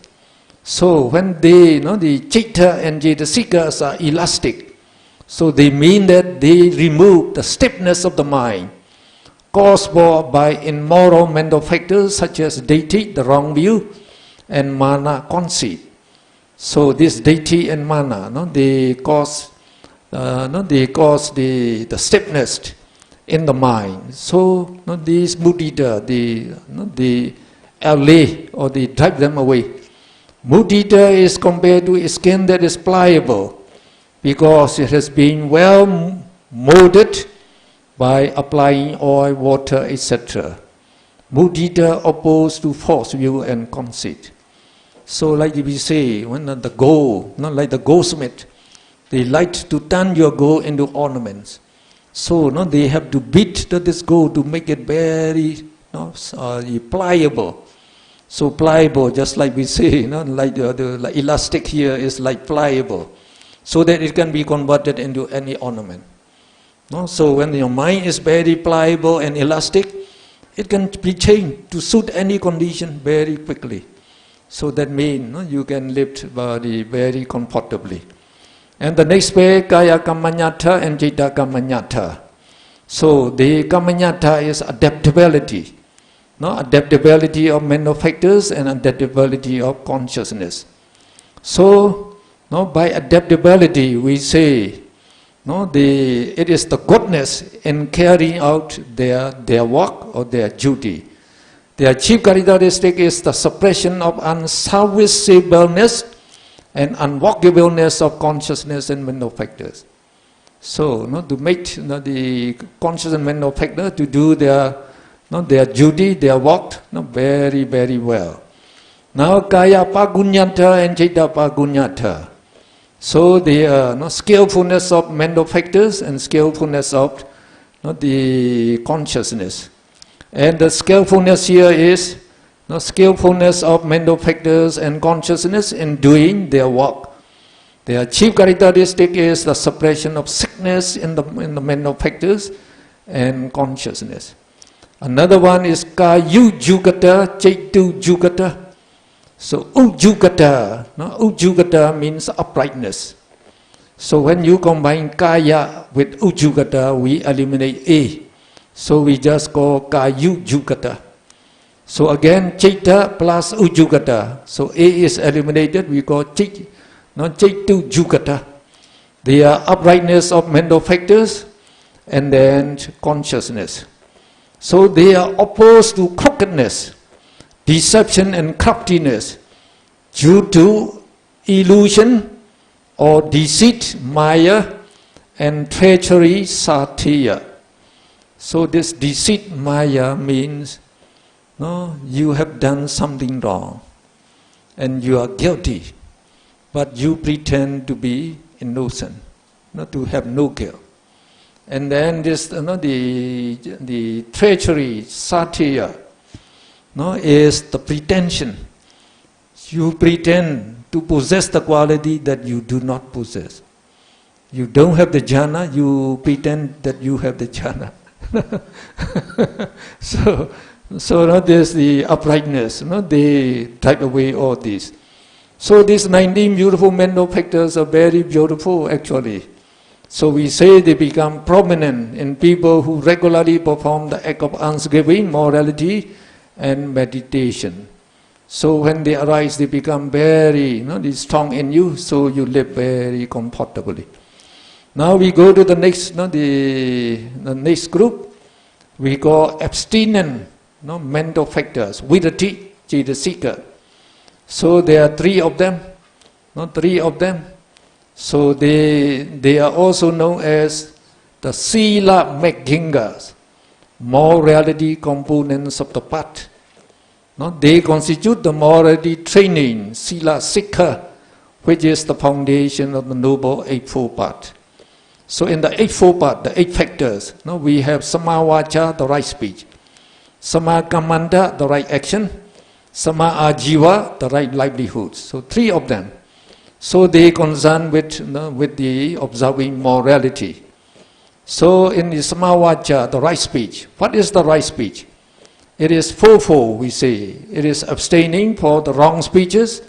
So four wrong speeches, so we can read musawada, lying, pisuna vacha, slandering, parusa vacha, harsh speech, abusive language, and then sampapalapa, frivolous talk. Frivolous talk is the vain talk or just pleasant chatting, gossiping, just for pleasure. So when we take the 5 precepts, so the 4th precept is we call musawada viramani sikkhabadam samadhiyami. So we undertake the precept to abstain from the false speech. Musawada is the false speech. And you should know the false speech is these 4 kinds of false speech. So you have to abstain all these 4 false speeches. Now we come to the next one. The next one is samakamanta, the right action. So the right action here means the bodily action, which is abstinence from 3 wrong actions. So again, when we take the 5 precepts, so these are precept 1, 2, 3. So what are they? Panatipada, killing any living being. Adinadana, stealing others' property. Kamesu mechachara, misuse of the senses and including sexual misconduct. So we should abstain. These are 3 evil bodily actions. Now we say, when you are in a situation about to commit one of these 3 immoral actions, and you abstain from committing it, then No, you acquire samakamanta at the moment of abstinence. For example, mosquito is biting you. You want to kill it. Then you think, oh, I take 5 precepts, I cannot kill. So you let it go. So at that time we say, no, samakamanta arises in you. No, the same day when you have the chance to steal something, oh, I should not take other people. No, so just give them back their property. So at that time, no, samakamanta will arise. And now samaajiva is the right livelihood. So no, it means abstaining from a livelihood that brings harm to living beings, such as trading in arms, in human beings, in live animals, poison, intoxicating drinks and drugs, as well as slaughtering, fishing, soldiering. Soldiering is not to become a soldier. So if you become a soldier, you have to fight. You have to kill the animals. So no, it belongs to the wrong livelihood. And then treachery, soothsaying, trickery, etc. And one must also abstain from the 4 evil speeches and 3 evil bodily actions in earning our livelihood. So these 3 the factors of the path. So when we observe 5 precepts, we also should observe this right livelihood. So we say when we abstain from those evil bodily actions and also from evil speeches, so we are also leading a right livelihood. Now the third group is called illimitable mental factors. So apamanya means illimitable. Illimitable means no limit, no limit or no boundary. So they are called 4 illimitable or boundless states we call. Now what are they? Karuna is compassion or pity.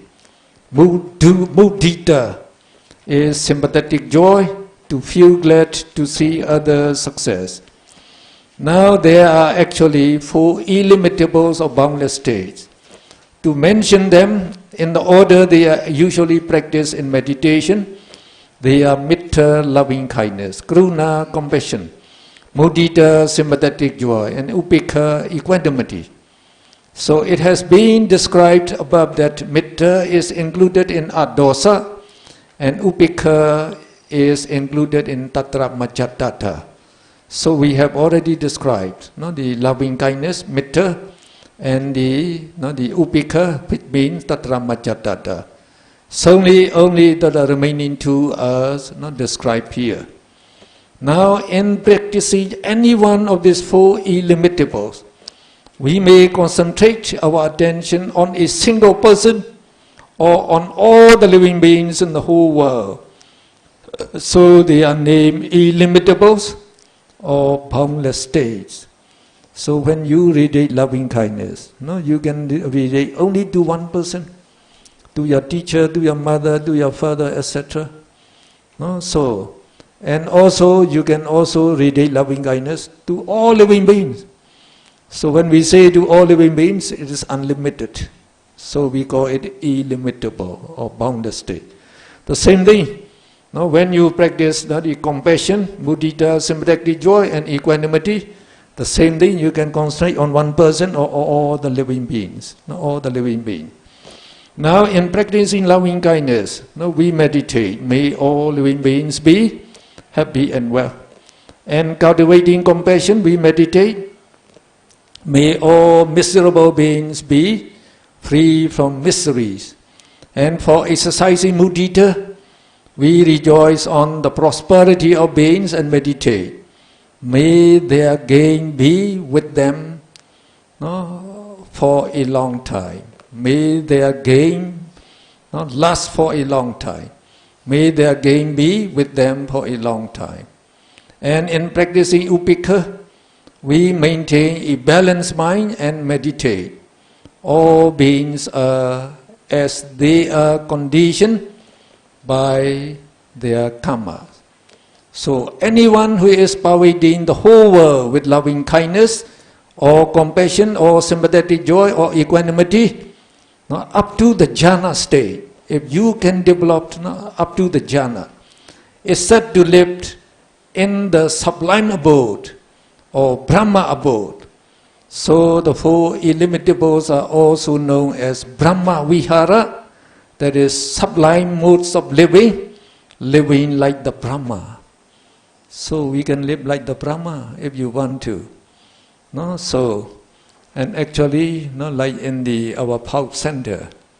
So when you can develop the fourth jhana in Anapanasati, then they will teach you the four guardian meditation.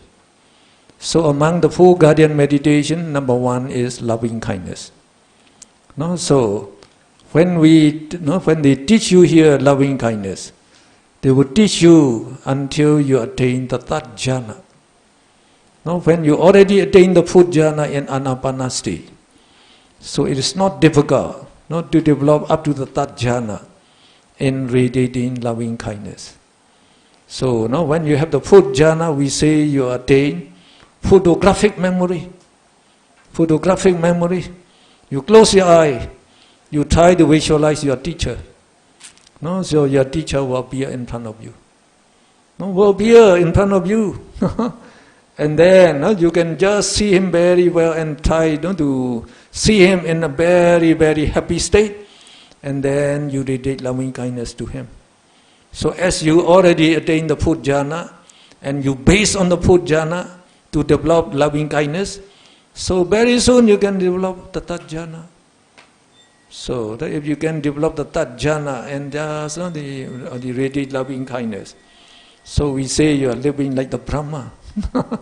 So very happy, very happy and sublime.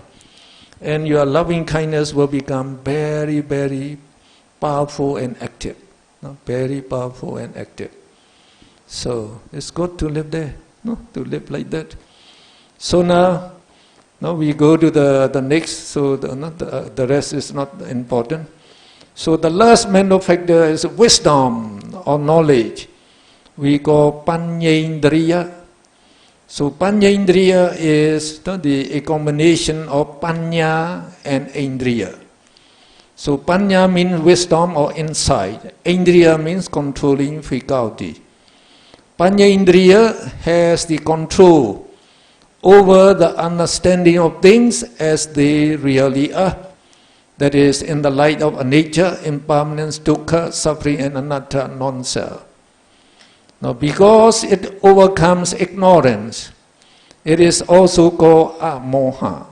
Ignorance is moha, so wisdom is also called moha, meaning non-delusion or non-ignorance, which is wisdom. Because it can remove the way of moha from cloudy men's mental eyes and throws away the darkness cast by moha. So moha is called avijja because it brings the darkness. Now wisdom is called vijja. Vijja, as it throws away the darkness, it's called vijja. Vijja also means higher knowledge. Panyendriya is normally called Panya Cetasika. So in short, usually we call it Panya Cetasika. In Abhidhamma, Panya, Jnana, and Amoha are synonyms. They have the same meaning. So here we say Jnana Sambayutam. So this Jnana, we say is the same as the Panya, accommodated or associated with wisdom. Moha is one of the three moral roots. As one of the four means of accomplishing one's ends, Adipada, Panya takes the name of Vimamsa, analytical wisdom. So when purified and cultivated by concentration, Panya assumes the powerful role of Abhidhamma, supernormal knowledge. And then when Panya is highly developed, so it becomes a factor of enlightenment. We call Buddhijnga, a factor of enlightenment, under the name of Dhamma Vicaya, investigating the truth. And also it is a component of the Noble Eightfold Path, under the name of Samadhi, the right view. And the culmination of Panya is omniscience of the Buddha. Omniscience, the Buddha is the highest wisdom we call Sabbanyuta Jnana. The wisdom that knows everything that should be known. That should be known. So now we finish all the 52 mental factors. So now we have to go on. So explaining actually this table, this table on the so on the page 2 here. So now we have now that you just showed chart number 2 for a moment.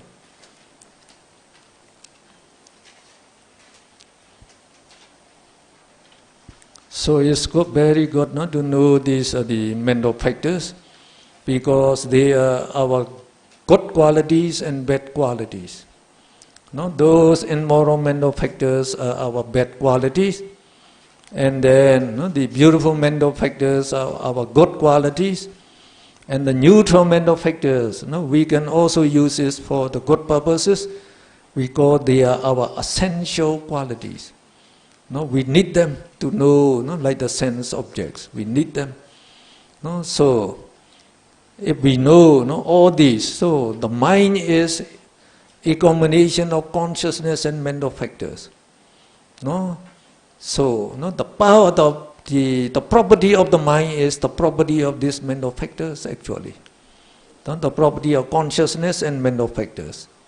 So only when we know these mental factors, then we can know the function of the mind in detail. Now what we do now is, here is we say that the Sampayoga method. We put the Cetasikas here, the 52 mental factors.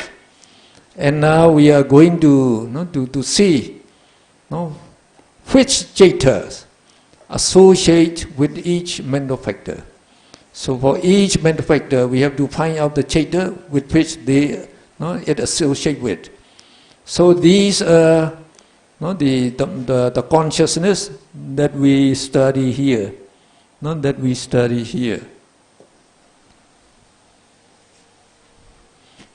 So here we begin with 12 Akusala Ceta. So in the 12 Akusala Ceta, we have 8 Lopamula Ceta, 2 Dosa Mula Ceta, and 2 Moha Mula Ceta. So we write just the same way here: 8 Lopa Mula Ceta, 2 Dosa Mula Ceta, and 2 Moha Mula Ceta are given their separate name. So one is Vijikicca Samyutta Ceta, and the other is Uddacca Samyutta Ceta. Then we go to the Ahetuka, rootless consciousness, 18 of them. Now here the way we classify them is different from here. So here we show like the 7 Akusala Vipaka, 8 Ahetuka Kusala Vipaka, and 3 Ahetuka Kriya Ceta. Now what we show is, we say these first 5 consciousness are called Pancha Vijnana. Remember, they are aware of the 5 senses. So there's 5 Pancha Vijnana, and also here is 5 Pancha Vijnana. So as there are 5 pairs, we call them Dvi Pancha Vijnana. So 10 of them. So this 5 and below 5, so these are the 10. So after you take the 10 Dvi Pancha Vijnana, the rest are Sampadechana Ceta 2, Santirana Ceta 3. So you can see here the 2 Sampadechana and 3 Santirana. And then the 3 Kriya Ceta described as we show there. So the 3 Kriya Ceta are, what are they? Pancha Dwara Vachana, Mano Dwara Vachana, and Hasi Tupada. So now these are the 18. Then we go to the Kama Sopana 24. So this Kama Sopana 24. So we just describe like here, 8 Mahakusala, 8 Mahavipaka, 8 Mahakriya. So the same thing. Now we come to Mahekata. So you have to change this 27, not 12. It should be 27. So no, in the chart we made the mistake there. So that means these 27, these 27 Mahekata Chaita. So they are the mundane jhana consciousness. So in this mundane jhana consciousness, again, the way we describe here is different. So we say there are 3 first jhana chaita. So remember, this is first jhana, first jhana, first jhana. And then 3 second jhana, 3 third jhana, 3 fourth jhana, 3, and then this 3 fifth jhana must combine with this 12 arupa jhana, which also belong to the fifth jhana. So 3 plus 12, you get 15, fifth jhana. So we show here 3 first jhana, 3 second jhana, 3 third jhana, 3 fourth jhana, 15 fifth jhana. And Lokuttara supramundane consciousness, there's 8 in brief and 40 in the jhana chaita. So in the the jhana chaita here, so these are the first the first jhana. First jhana 4 here, 4 here. So we get 8. Now second jhana also 8, third jhana 8, fourth jhana 8, fifth jhana 8. So we give you the same thing here. First, second, third, fourth jhana 8 each. So these are the 121 the consciousnesses as described in the Chitta chart. So we described the mental factors here. Now to know which mental factors associate with which consciousnesses. So here on we have to go to page 74.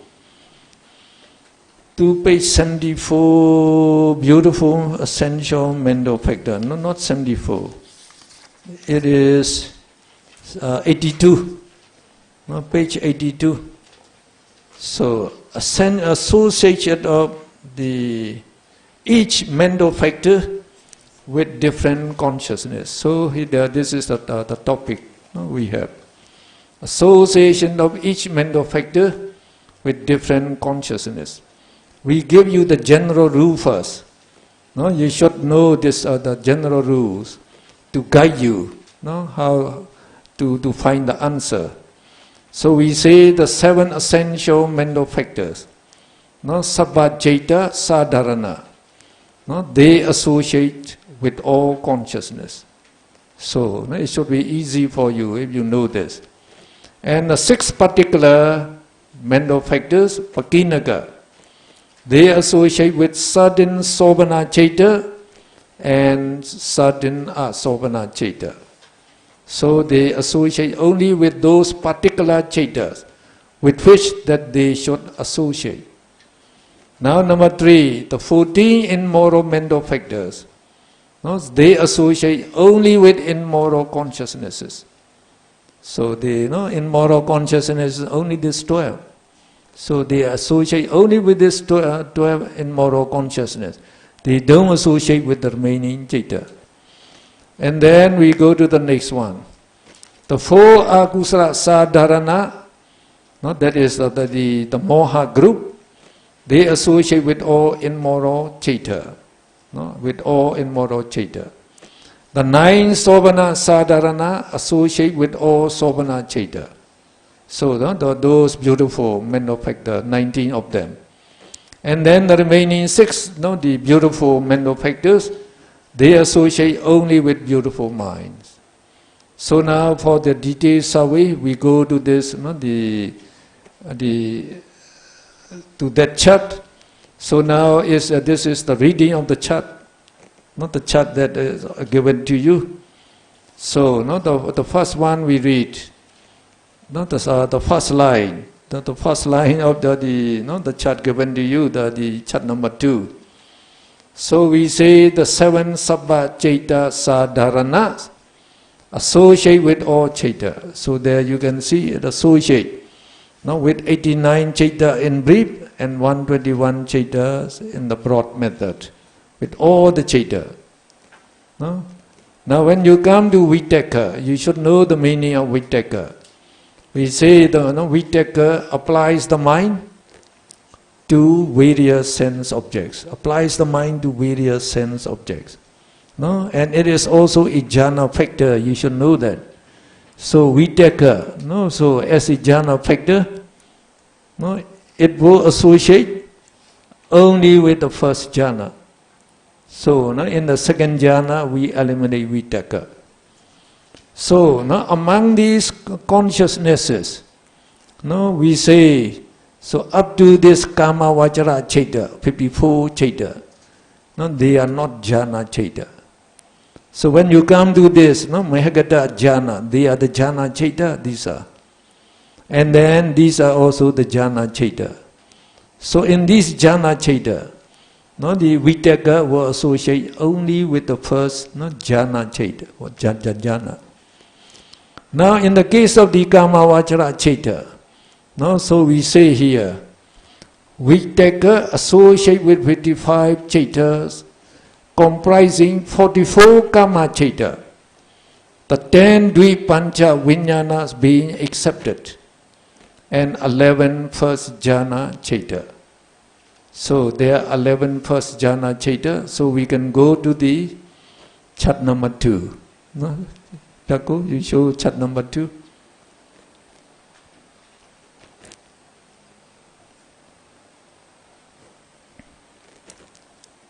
So just show the upper part so that we can read. So now we are not reading the chart here. So we say, no, so we read the first line here. No, the 7 Sabba Chaita Chaitasika. Namely, what are they? Phasa, Vedana, Sanya, Chetana, Ekagata, Jivita, Indriya, Manasikara. Associate with all consciousness, that is 89 Chaitas in brief, and 121 Chaitas in the broad method.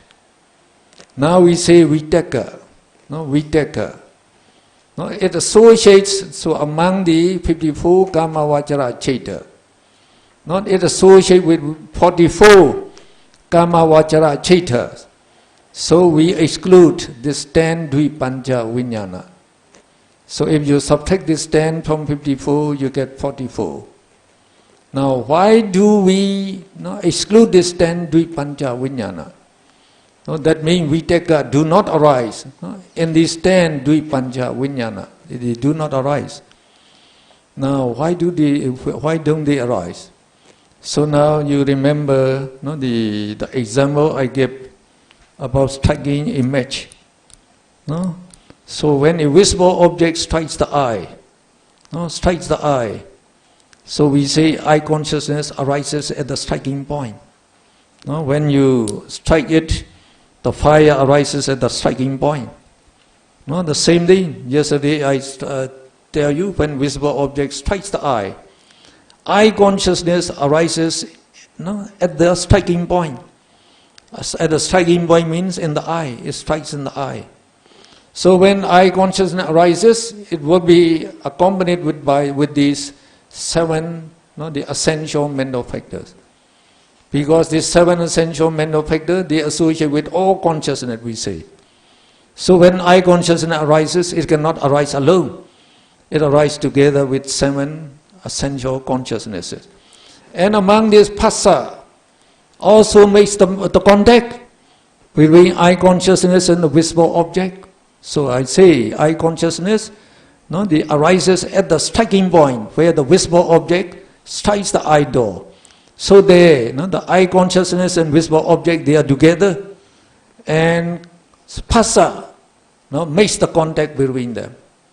So when they are already contact, Vitaka does not need to apply the mind towards the sense object. Does not need to apply the sense object.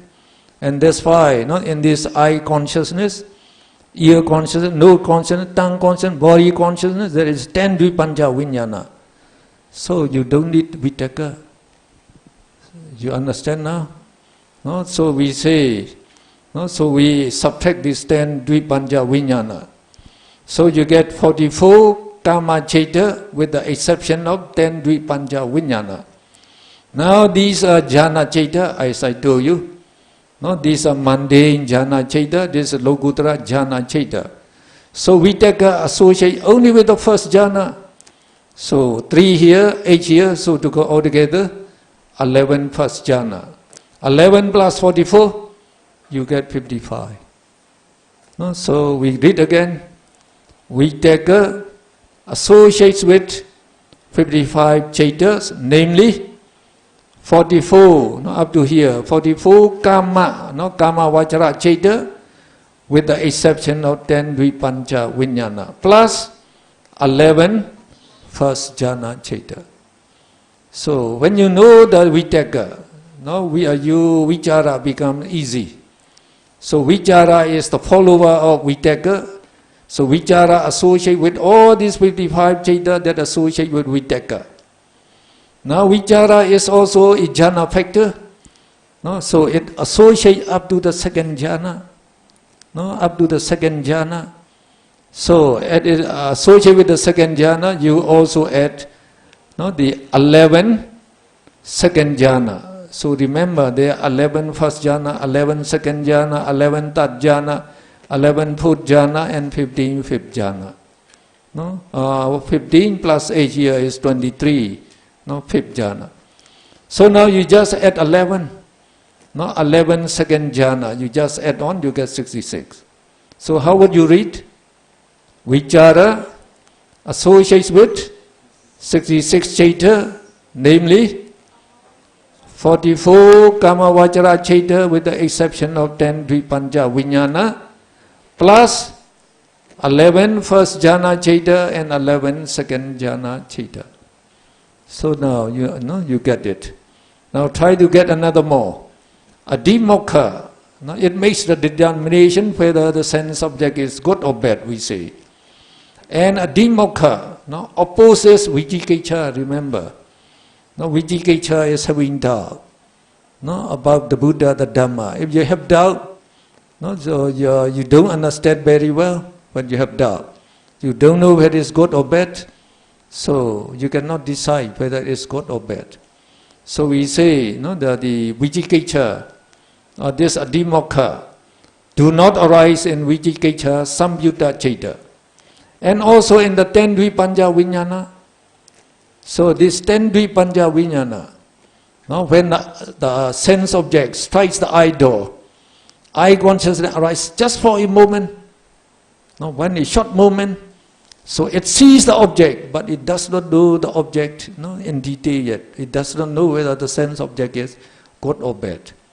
So there it cannot decide, so Adhimokha does not arise in the 10 Dvipanja Vijnana.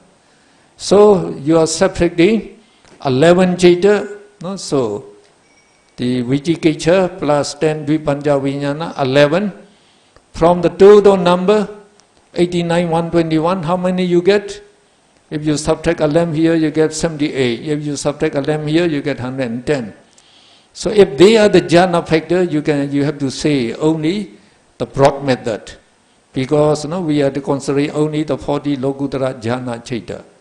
So when they are not the jhana factor, we can say both the brief method and the broad method. So now we can say Adhimokha associates with 78 chaitas in brief and 110 chaitas in the broad method. So with the exception of Vijikiccha Samyutta chaita and Dvipanja Vijnana chaita. Okay, you get it? No, so if you understand it, it's all right. No, so for you are not going to appear for the examination. So you don't need to learn. No, so when we appear for the examination, we have to learn. So they ask one question about this. So they will ask you, what are the chaita that associate with Adhimokha? So you should answer just as we have seen now. So if you know, you can just answer in one sentence. So now we go to the virya. Virya is effort or energy. So this virya do not associate in this chapter. So what are they? So you read from here above this. So the virya do not associate with the. So how from where? So virya here. Dvi pancha vinyana. 2 samvadechana cheta. 3 santirana cheta. And pancha dwara vachana cheta. 10, 2, 3, 1. You get 16. So you subtract 16 from this total number. So we get 73 and 105. Now you can read, just like we read Abhidhamma, now we read Virya. Virya associates with 73 chaitas in the brief method and 105 chaitas in the broad method, with the exception of, so this 10 Dvipanja Vinyana, 2 Sambadechana, 3 Sandirana, and Pancha Dwara Vachana. So this 16 do not associate with virya. So why? We should find the reason. So those 16 actually, so we say here 10 Dvipanja Vinyana, 2 Sambadechana, and 3 Sandirana. So that means this 15, this 15 Vipaka Cheta. So this 15 Vipaka Cheta and this Pancha Dwara Vachana. So altogether 16. That do not associate with virya.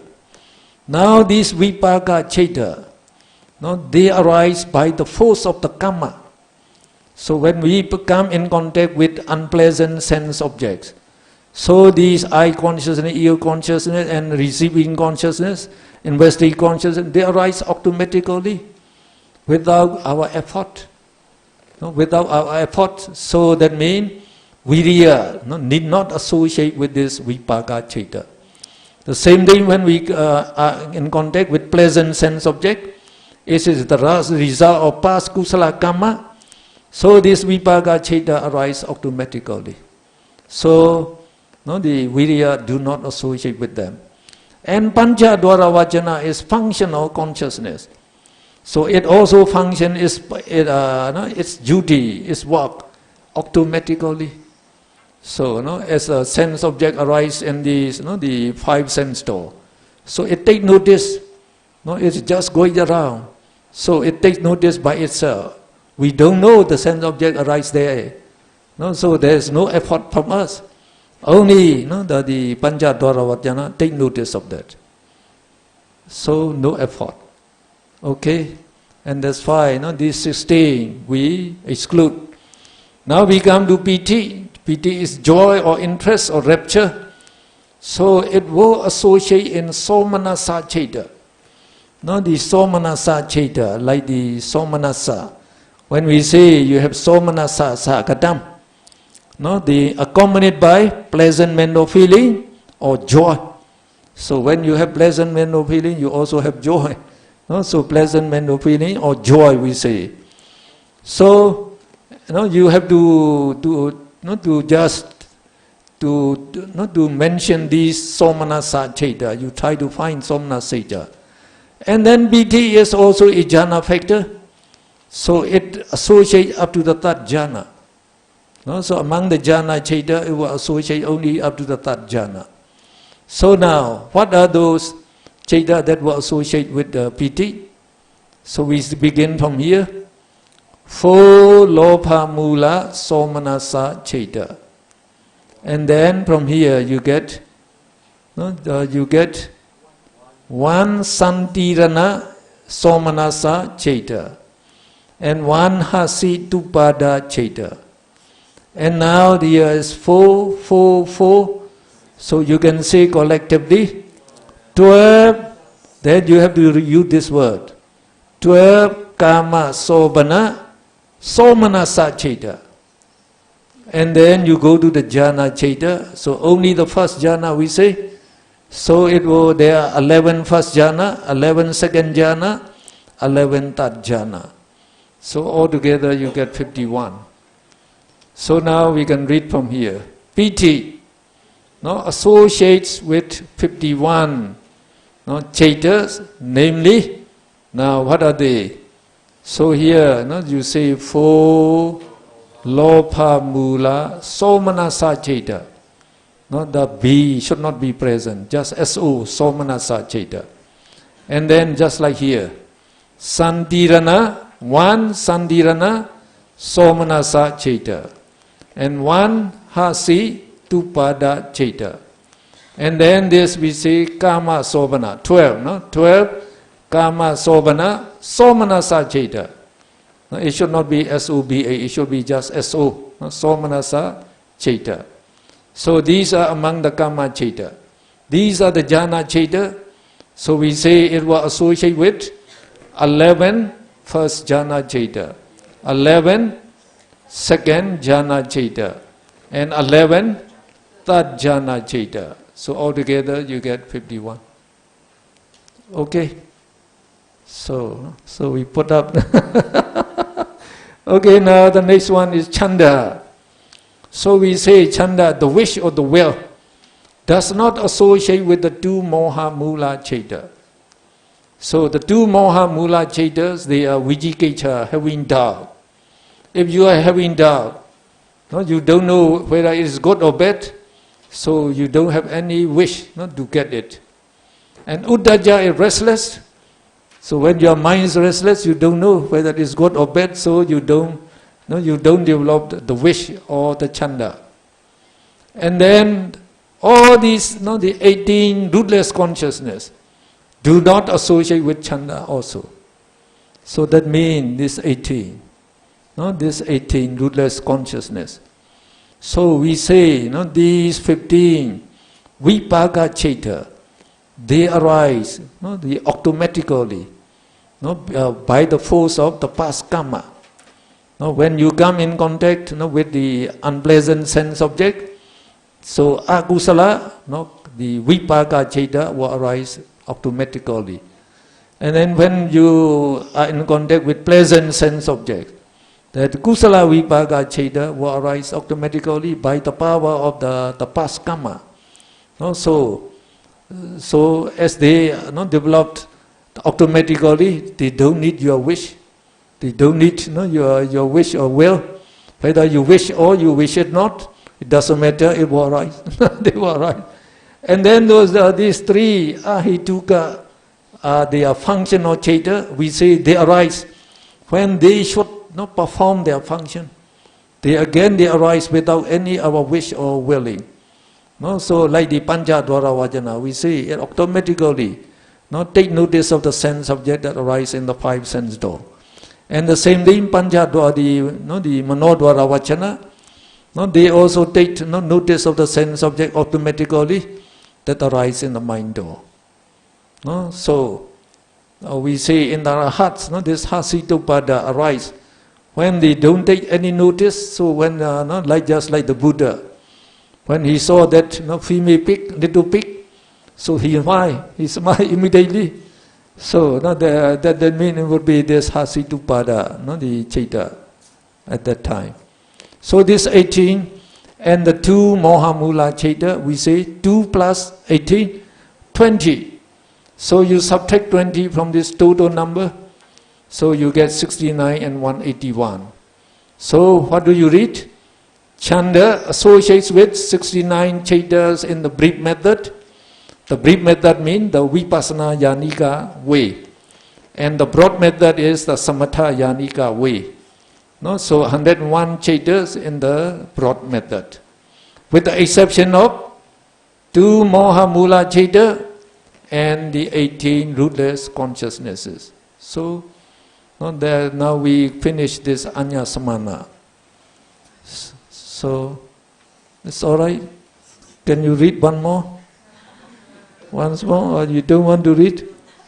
Huh? Wait. Read, okay. So now you can read. So you just read what I point at you.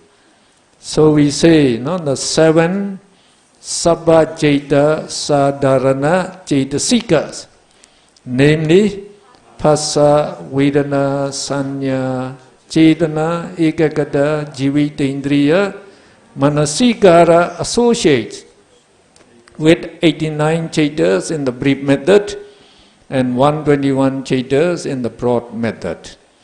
Vitaka associates with 55 chaitas comprising 44 Kama Vachara chaitas with the exception of 10 Dvipancha Vijnana and 11 first jhana chaita. Vichara associate with 66 chaitas, namely, you can say namely or comprising, again the same like before, 44, the Kama Vachara chaita with the exception of 10 Dvipancha Vijnana and does that. And 11 first jhana chaita and 11 second jhana chaita.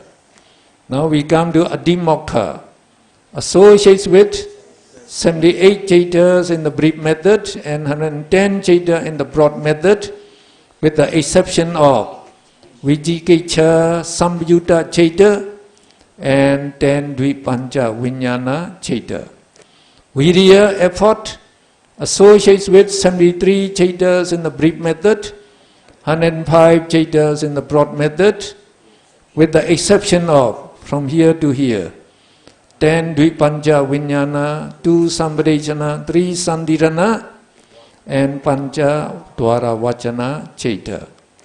Then Piti associates with 51 chaitas, namely 4 Lopa Mula Somanasa chaita, 1 Sandirana Somanasa chaita, 1 Hasitupada chaita, and 12 Kama Sobana Somanasa chaita, and then 11 first jhana chaita, 11 second jhana chaita, and 11 third jhana chaita.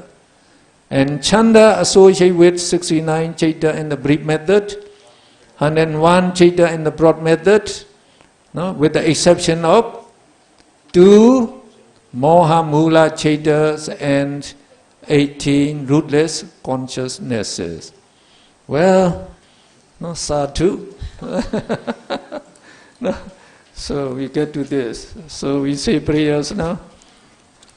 Imaya Dhammanu Dhamma Patipatiya Buddham Bujemi. Imaya Dhammanu Dhamma Patipatiya Dhammam Bujemi. Imaya Dhammanu Dhamma Patipatiya Samkham Bujemi.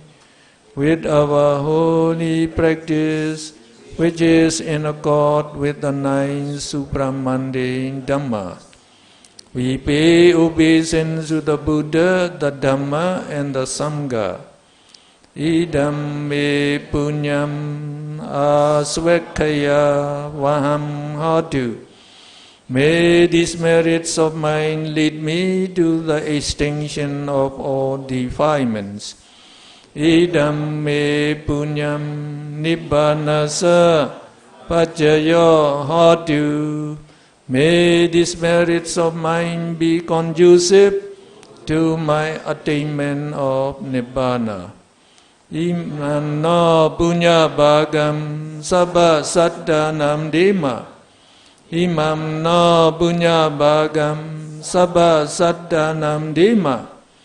Imam no punya bhagam sabba saddhanam dema. We share our merits with all sentient beings. May all sentient beings obtain the share of our merits and be well and happy always. Sadhu, sadhu, sadhu. May you be all happy and well, and may you attain enlightenment soon. Sadhu, sadhu, sadhu.